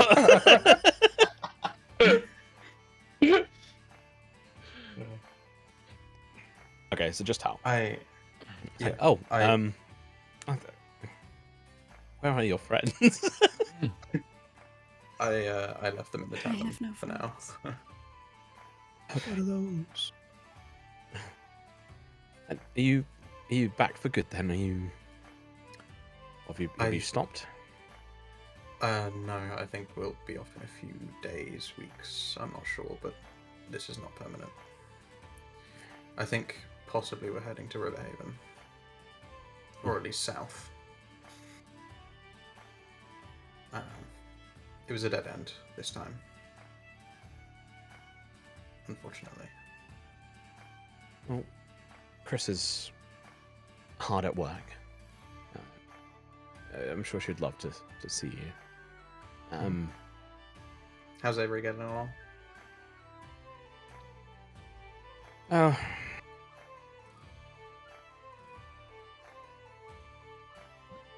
They're not here. They're off causing trouble, I imagine, in the market. Okay. He's made some new friends. They call themselves the Canal Rats or something. It's The what? the Canal Rats. I'm not sure why that. I mean, everyone goes through their phases. I mean, you did. That was in Riverhead. Yes. Well, not so many Qatari here now. What? No. Well, there's one in my party actually, in my group. Jordan said, are you how long do you reckon you'll be back here in town? I honestly don't know. I mean,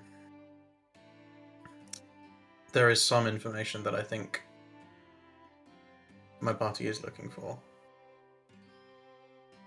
And I don't know if we'll find Eyebrow it. just Also... raises. But I also don't want to implicate the Deluxe, so... Well, if there's anything I can do to help, let me know. I will do. Have you heard anything new? No. I mean, I told you everything I'd found out. I've asked. I mean, I've tried asking your father's brother as well, but he's not all there, and he has the right connections. You might be able to put pieces together, but he never took quite fondly to me moving on, and after obviously his brother passed away.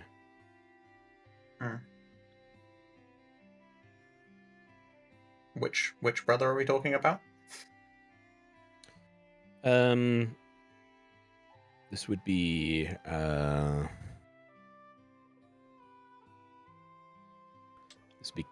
Kin, so Kin. Kin Callahan. Oh, I thought he was Tal's brother. I'm completely.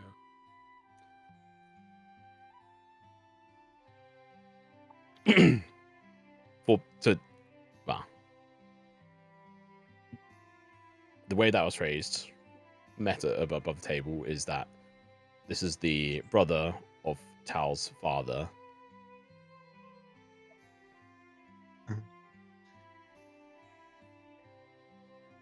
Right, I should get back on, but if there's anything I can do, and let me know. Otherwise, go say hello to Krissa and get your training in. And she darts off and carries on training, and we're gonna swoop on over to the others. What are you guys doing? I want to explore the town or the city. Yep. I'll go with Trix if she'll have me. Yeah. Have a wander. I have a See question what's because about. I want to go do my own thing, but the question is, are you gonna let Puck do that? Like, straight up.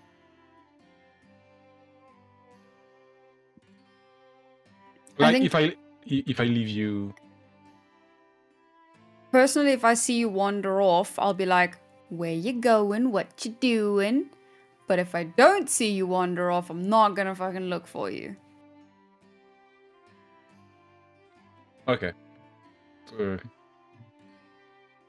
Also, if you end up in jail, scare shoot. You guys have so little trust in me. Gee, I wonder why. You've When proven did I yourself to be so trustworthy. I did not cause any problem anywhere, at any point. I'm out for that. Doubt. I mean, Press X to doubt. no, it's true. There is a yet that belongs at the end of that sentence. Maybe, but still, all this untrustfulness is unwarranted. Distrust. Thank you. All the untrustfulness is very funny. Sure.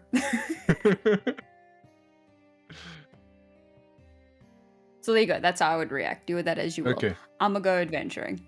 Yeah, so I think I'll take like a couple steps with them, and at some point I'll just kind of lag behind and then just disappear into the crowd. Checks out. Okay. Figure will come with you guys. True. He'll just be passive. I'm not just gonna have him sit away for now, just so that he can be aware of everything that then goes on. Okay. So, I mean, you can head out one of the sort of three sort of entrances. Where are you guys heading?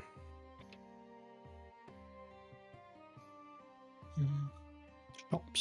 So in the whole, this is here, that's there, great citywide tour, was the tattoo place like a general direction pointed out?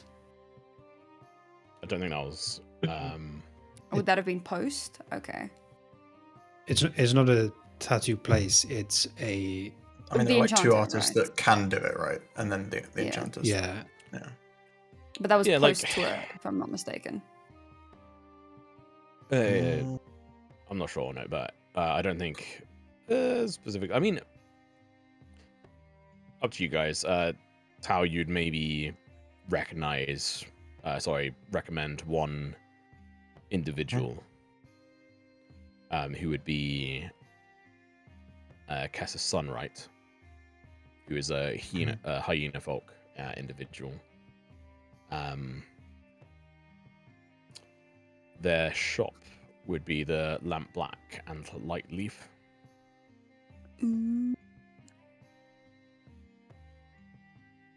They're one of the two, and probably the main one that you'd probably recommend. The other one is a little bit more dicey.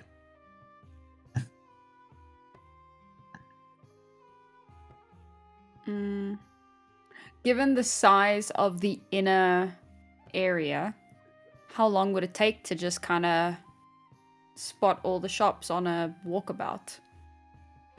So if you want to God, I have a fucking whole thing on this as to like how long it gets across, but I can't remember where the fuck I put it. Maybe I have it here. And then all the prep was for naught. I put too much detail into this place where it then just becomes pointless. You could maybe like search function keyword. I can't remember if I added it to the right document or not. But it doesn't matter. Essentially, it if you really wanted to, you could paste it across town, like around the spire market, which is the central piece, and this whole central part, which you can mark as like the spire market, essentially. The middle building is the spire, or well, technically the plateau is spire, but this is the spire tower. But the permanent fixtures are the big buildings, which are the more established places, and then there's the market stalls around the edge, which may come and go. And if you wanted to properly go around it, like it's going to take you a couple of hours, because there's some shops elsewhere. But you'd be able to get up like the rampart pretty quickly from like the east and make your way up there if you wish. Take you a while to sort of get around, but yeah. Yeah, I mean, if it's sort of midday, then yeah, off we go. Okay. Yeah. Okay. Let's say if we start going clockwise, and then I don't know how best to do this. Obviously, I want to see what there is, and I might want to stop them. Yeah, that's fine. Puck, you would probably, as they move into that queue, to go up the rampart, and there is actually a small charge to go up the ramp. It's essentially a maintenance toll. It's only a copper. Unless you... They charge us to go into the market? Yeah. It seems so. I am opposed. It's that is a tax, individual who is got a big, wide-grinned smile on him. He's like, "Oh, it's a couple of copper there for you guys if you wish to go up into the spire market." Is that fucking gnome? Again? No, this is a human. Oh, you took the gnome voice, so. I'm like, not everything is a human in this world. Is that a gnome? No, it's a human. Nobody knows. Alright, I will take out a copper. I will take out 3 copper. Figgle pays his own. Oh shit, I forgot Figgle's with us. My bad. 4 copper. No. Take 3 copper because when you turn around, Puck is not there. 4. Puck is not there. I don't turn around. I just take out 4 copper. And the guy's like, 4? Thank you. A nice tip of all things. He's already pocketed it. Yep. Cool. Checks out. You're like halfway up the ramp and you hear, "Steve, you're not allowed to toll people. This is maintained by Meadowspire." And you see a couple of market guards who are down there who are like smacking him over the head, and then like he just runs off. It seems like you guys just got scammed. That's okay. Honestly, if it made his life slightly better, it's fine. Oh, you're such a good person. It's just fucking copper. I mean, he clearly needed it more than I do, bro. If he's scamming people for copper. Everyone's rich. But yeah, okay. You make your way up. Puck is no longer with you. He has seemingly disappeared. And yeah, you can start wandering around. You said you were going clockwise, right? Yep, sure. Cool. I don't have these in any specific clockwise or anti-clockwise or whatever. The stalls are what they are. Now you have to make it up and then remember it. And I will not. Enjoy. Trying to make his life easier, I made it harder. Fuck it out. I will say, I know from memory, Figgle is looking for a way to get that armor sorted. So if there's a forge in town, I want to make a note of it, but we can save that for next episode when he's in. Well, you know of one in the compound. I suppose this one. Yeah, potential we'll one, use that one actually. which is mentioned. But Mhm. I'll keep that in mind. You actually, yeah, I mean, you would actually see advertised Iron Gate Arms, which is like advertisement of like, come get your wares, your arms, and your shields. We build and create the best. Something like that. Some bullshit advert. And like sort of attached onto it is also the there's so it's essentially the Auric and Anvil. And you see another advertisement for Spire Scribes and Seals. Another advertisement. Spire What scribes? Scribes and Spire. Seals. Thank you. It essentially says, get your stationary and permit help here. Cool, And cool. Sun Meadow remedies for all your apothecary needs. Ooh.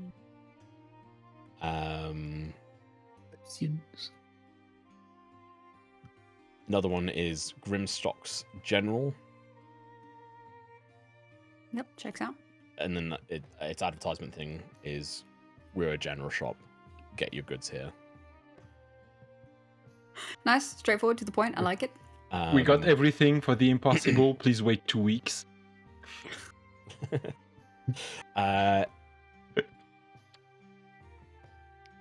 You would also see one which is called Steel Brace and Quick Pin Gearworks. And it has no subtext or anything. I'm going to tell... Well, I imagine Figgle would be interested in that. Yeah. Oh, that looks boring, that does. I don't want to know that. No one bring this up next session. And then, with regards to the stools, within this belt, there is a whole load of things that are just not going to be relevant to you guys. There's like a stool that's grain factor scale, which is to do with like grain contracts. There's a wool and wire. Sounds amazing. I need that. Dye row cart, which is essentially for like dyes and cloth swatches, which could be interesting to you. There's Nirali fish barrow, which sells smoked fish and salt. All these places, could be interested in hiring people for work. There's spiced cocoa tin. There's also a small stool, which is Mappin Mile. But sort of having a look at it, like it is all just pretty shoddy and shit quality. Scrap and Spring. It's essentially a scrap shop. Lantern and Lye. Seems like they sell soap, lantern oil, and a few other bits. There's Charm Seller's Basket. They sell cheap tokens and luck charms. It seems to be a halfling. Serves that. Secondhand swords. It's in the name. Herb bundle rack. So healing herbs and teas. There's also festival prize stool, which is run by a shadow paw called Pell the Juggler. Is there a festival? Nope. Okay. There's also different like food stools, like Hobbs pasties rather, Salt and Stone, Yenna's hot spice cocoa. Yeah, there was a spiced cacao tin. Would that be somewhere where you could get like instant hot drink vibe? Yeah, essentially. Okay, I'll probably get some of that. I think we can skip most of the roleplay for the shitty boring stuff, but it's at least good to know. Yeah. Is there a shop? that specializes in magical items. You would know from having previously met them is that it's essentially Nib, the front side of Daedric's place, is that is the predominant place. Other places may have like odds and ends, like bits and pieces, like the Smithian stuff may look to hire someone to enchant stuff. Roll me a... You have advantage on this because of your skill.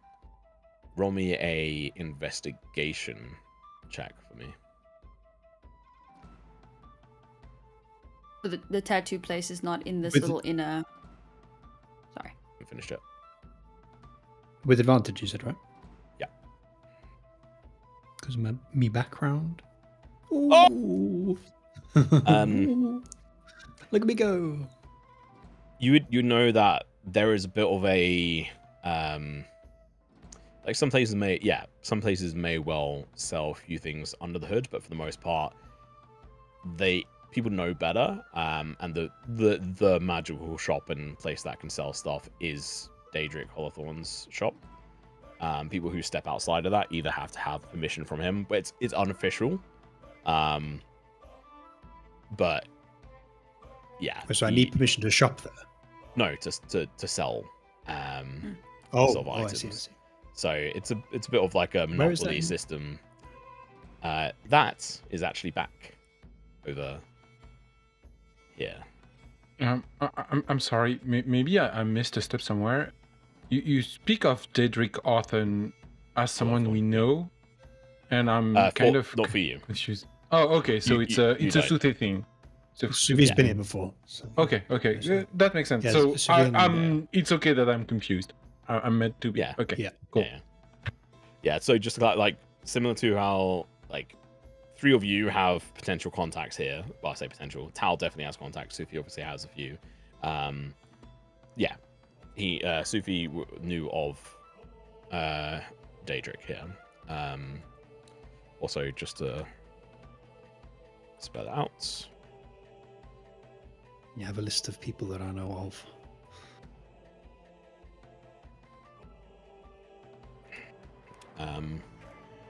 Yeah, that would be essentially Nib's place here, which has actually got a specific name. Where is that? That is Whisperwind Curios.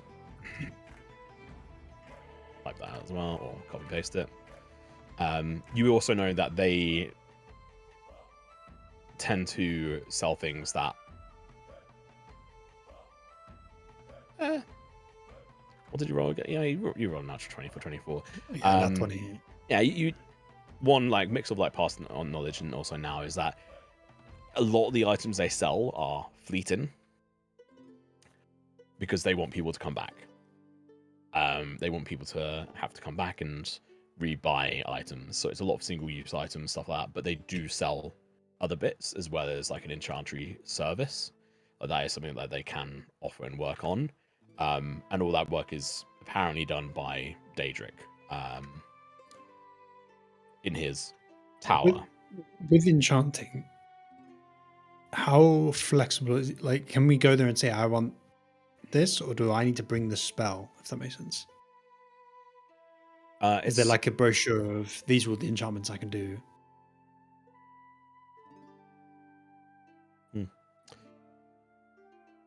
I'll probably have like a few basic ones that they can do a little bit like easier. And then otherwise you'd have to either know about them to ask for them, or you can ask like, hey, I want to try and do this solution. Like I wanted to improve on this. So I'll need to, I might have that in an enchantment documentation. Not in this one. But yeah, it's essentially like any SRD style enchantment or whatever, like a magical item, you can try and get that somewhat done. Some of them are obviously like item restricted, and they are restricted to you needing the essence stone that equates to that level. So for example, I think I messaged you about it, is like a +1 enchantment is really basic for in this context anyway. And essentially that is like the most basic level essence stone of a CR2 creature onwards, I think, which you guys have got a couple, if I remember correctly. And then there's just a couple of components. I think for that one, it is just like a body piece, like a tooth or whatever it is. Like if you're trying to do a spear, it might be like, okay, well the spearhead is actually the fang of a giant fucking raptor or something, and that is part of the components and what makes it.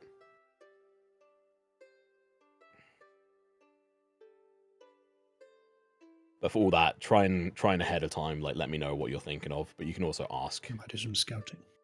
Yeah. I do have a full Excel spreadsheet technically of the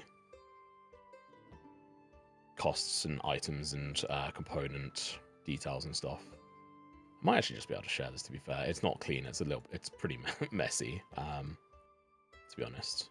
But I can probably share that so you can just search through it. But also if you're like, oh, I would like to do this outside of it, then I would figure out a way of, customizing and homebrewing it. So you can play around with stuff. But yeah, you would know that a lot of very basic items are sold there, things that help people like day to day, like still expensive, like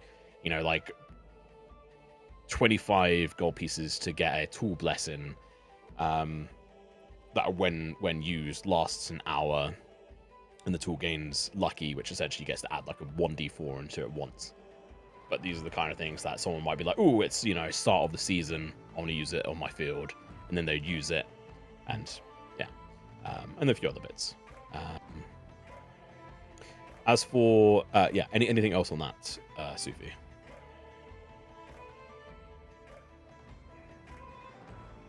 No. Okay. So I'm gonna now mention and go through mention the shop, the tattoo place. You'd also see that sort of advertised, which is the lamp black and light leaf.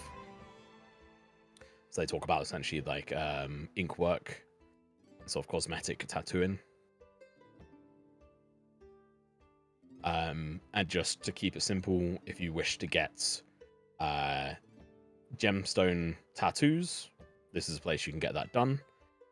If you wish to get spell tattoos as part of my sort of customized system, which we haven't gone into too much, then that is also a place in which you could essentially work with her and someone like Daedra Colophorn to essentially enchant and give you different types of leveled spells that can attach to you, like a single use healing word spell, or also like a repeatable magical spell, but then the cost and requirements go up.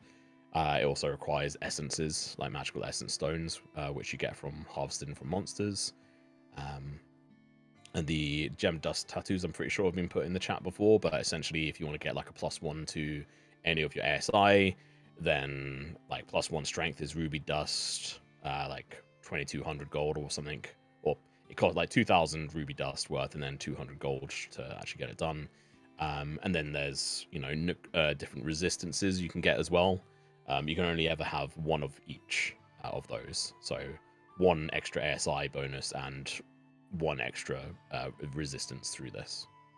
And if I remember correctly, the spell tattoos take attunement slots, but the ASI and resistance ones don't. Depends on the specifics. If you get one that is like a repeatable spell, then yes, or a passive buff, then yes, it does take up attunement slots. Yeah. But if it's just like a single use, it doesn't. Sure. Okay. Right, But cool, the correctly. resistance and the ASI don't, right? No. Yeah. Okay. Those are two different techniques. And if for anyone wondering, I would just be very clear, and for anyone who it's like they are just straight up borrowed from Critical Role, because I enjoyed that system. They're powerful in their own way, but also you have to have a shit ton of gems to do it, so go wild.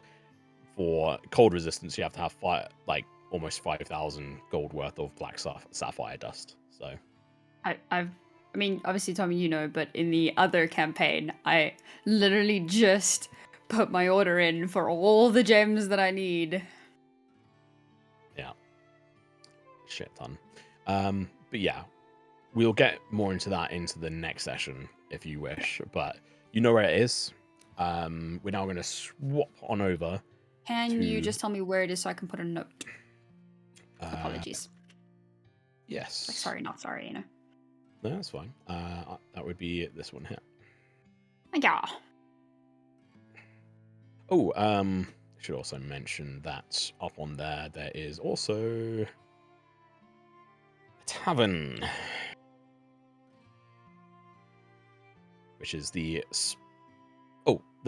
okay, two different things. There's also Spire Steps Bathhouse, which is this one, which is a really fancy, really nice bathhouse. Spice who? Spire Steps Bathhouse. Yep. And then there is also the Quill and Cup, which is a drink house / coffee house.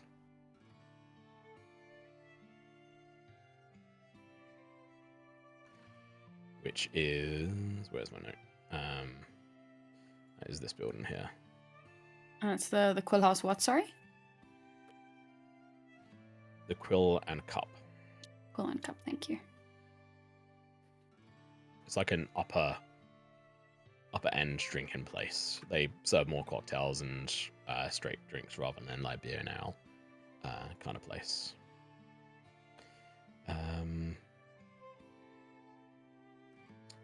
Yeah, and we are going to switch on over to Puck. As your friends leave and you slink off, what are you doing, Puck, in this town? New grounds. I think the first, like, I've been very. Puck was very shaken by both Marlin reaction and by learning about the magistrate. So he's gonna try to go find something that is more familiar. And he knows he has a visit to pay to someone to warn them of our activities, maybe. So what he's gonna do, he has to, because I'm gonna use my class features, the one that allows me to find criminal contacts. And you let me know if that's something, but in my head, I thought that if I wanted to find a miller, I was literally going to go to a miller's stall and say I was looking for Mr. Swift, but legitimate, and see what happens. But that might be stupid, so you let me know. Like there is the grain stall within the market, but you weren't up there when they found out about that. Tal didn't give you any details as to like where the millers are sort of based. Yeah, but I'm going off my criminal contact feature to know how to, like, otherwise I'm just gonna find the seediest tavern possible and just mingle.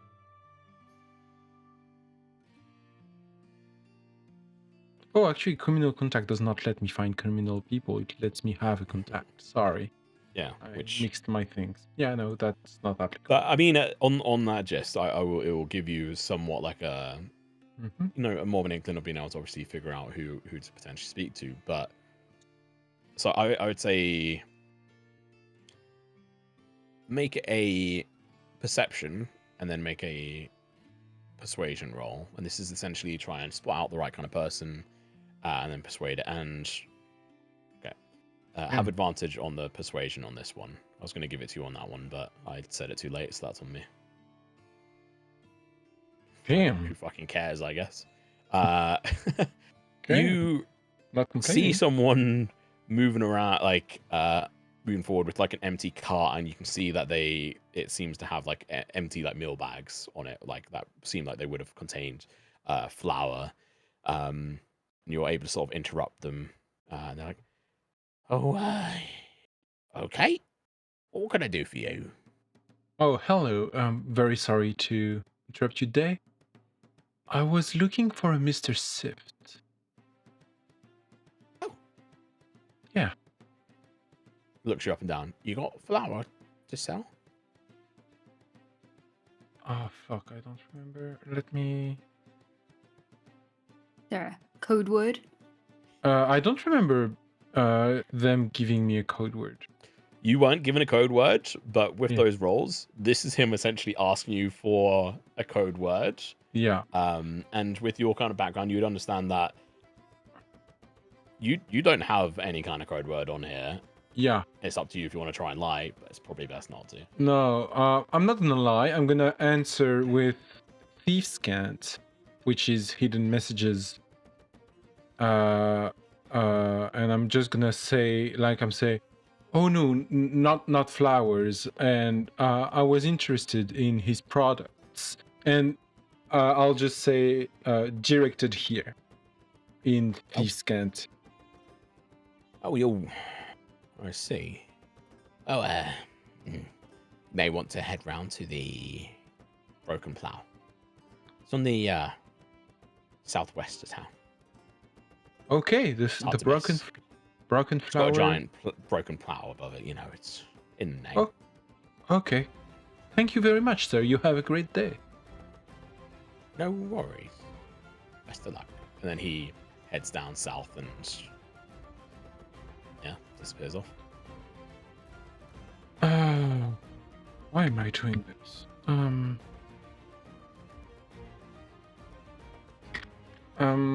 I'll go towards that broken plow, which I imagine is some kind of tavern. If it has like, well, I don't know. I'll see when I get there. I'm gonna look for. Okay. So you start making your way around the outside of the Spire Market Plateau, and you come across this bridge. You see a number of Nirali people, which isn't a strange sight for you or anyone, to be honest. But you can see they're like hard at work, busy work. There's like families around as well. There's work areas. There's this bridge, and you notice that the canal would go directly under that plateau, and sort of rewarding that 26 and 21 roll. If there's like a tunnel under that area, there's got to be some kind of secret or something under there, surely. Like that's an obvious. Like you come from a place where you spent a lot of time in underground passages and what have you. Like that's just an easy place to go for them to set up, or maybe more difficult. But you keep that in the back of your mind, and you can see it clearly sort of marked out is this area over here to the southwest, where there is a fairly large windmill or mill sort of on another sort of kind of plateau. People busy working. People who look like they're used to hard graft and work. There's lots of motion, lots of people moving around.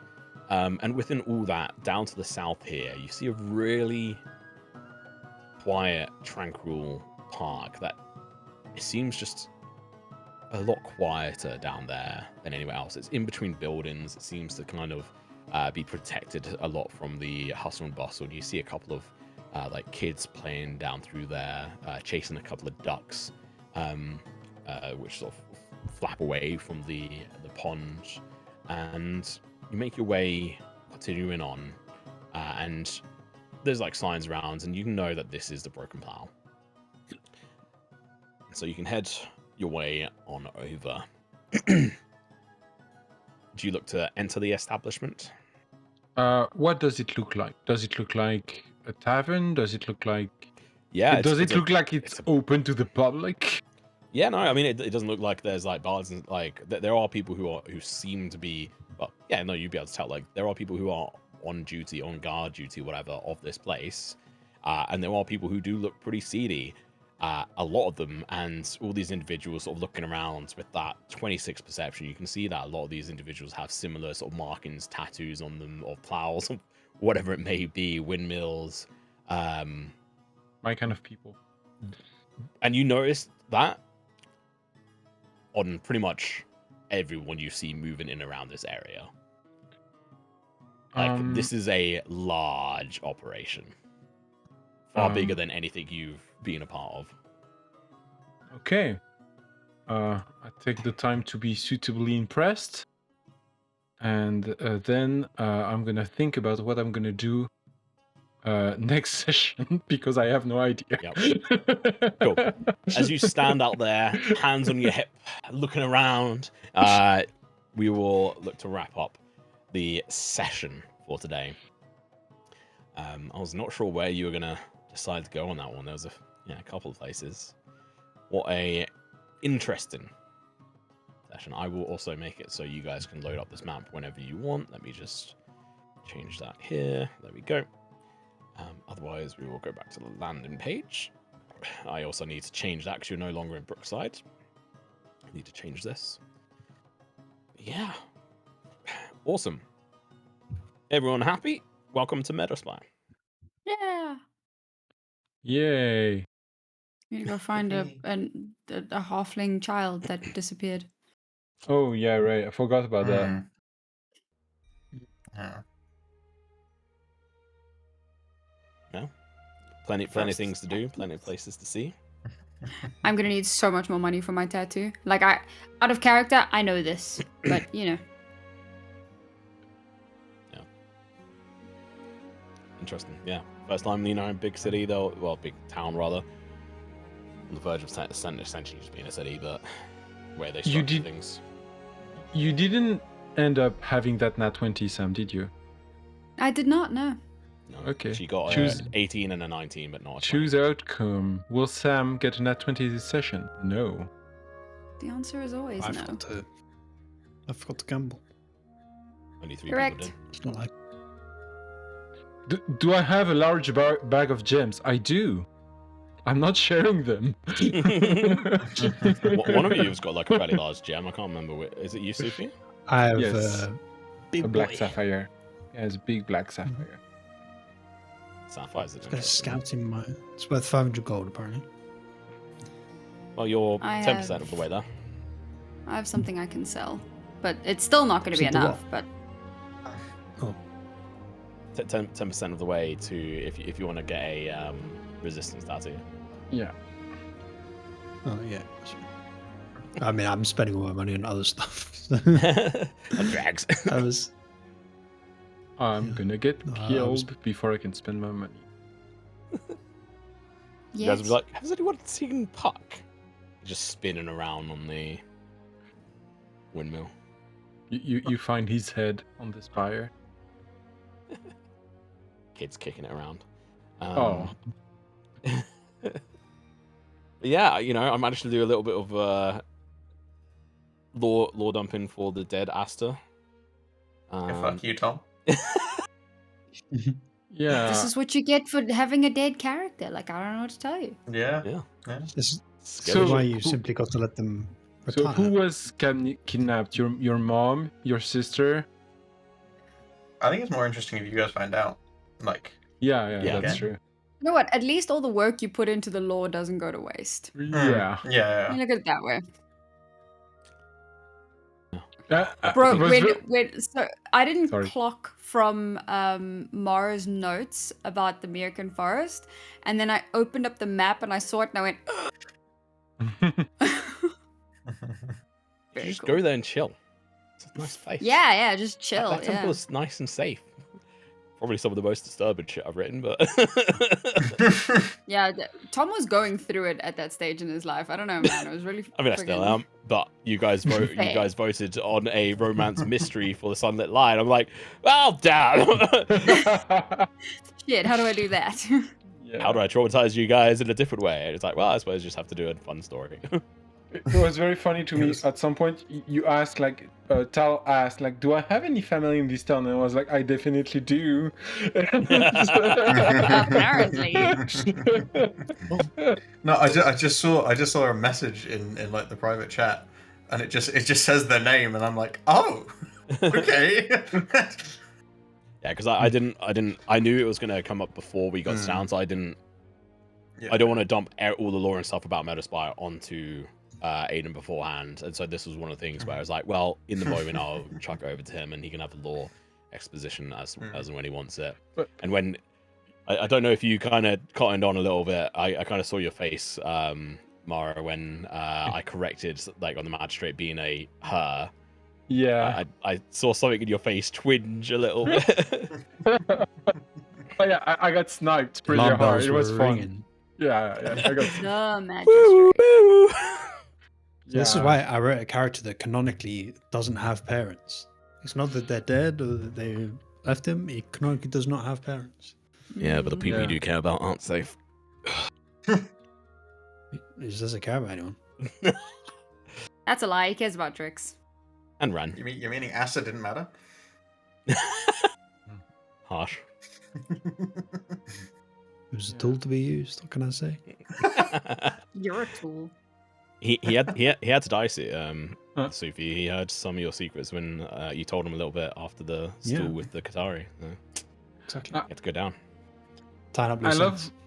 I love how Puck was trying very hard to be kind to the child, and he would have been like very kind, and you were like, nope, nope, nope, nope, nope, nope, nope, nope, nope. And I was like, but let him be. He's trying to be No. nice. Yeah, I know, that was horrible. I was like, this is It's such so a cute funny. interaction. No. It's so It was like, funny. Daddy Sufi said no. As someone with a very problematic human being in my family and young impressionable nephews and a niece, no. Let him be the fun uncle. No. Like, he's not I problematic. don't he's think I'd fun. describe him as a fun uncle. No. He takes you on an adventure, and then at the end, you're richer. Or jail.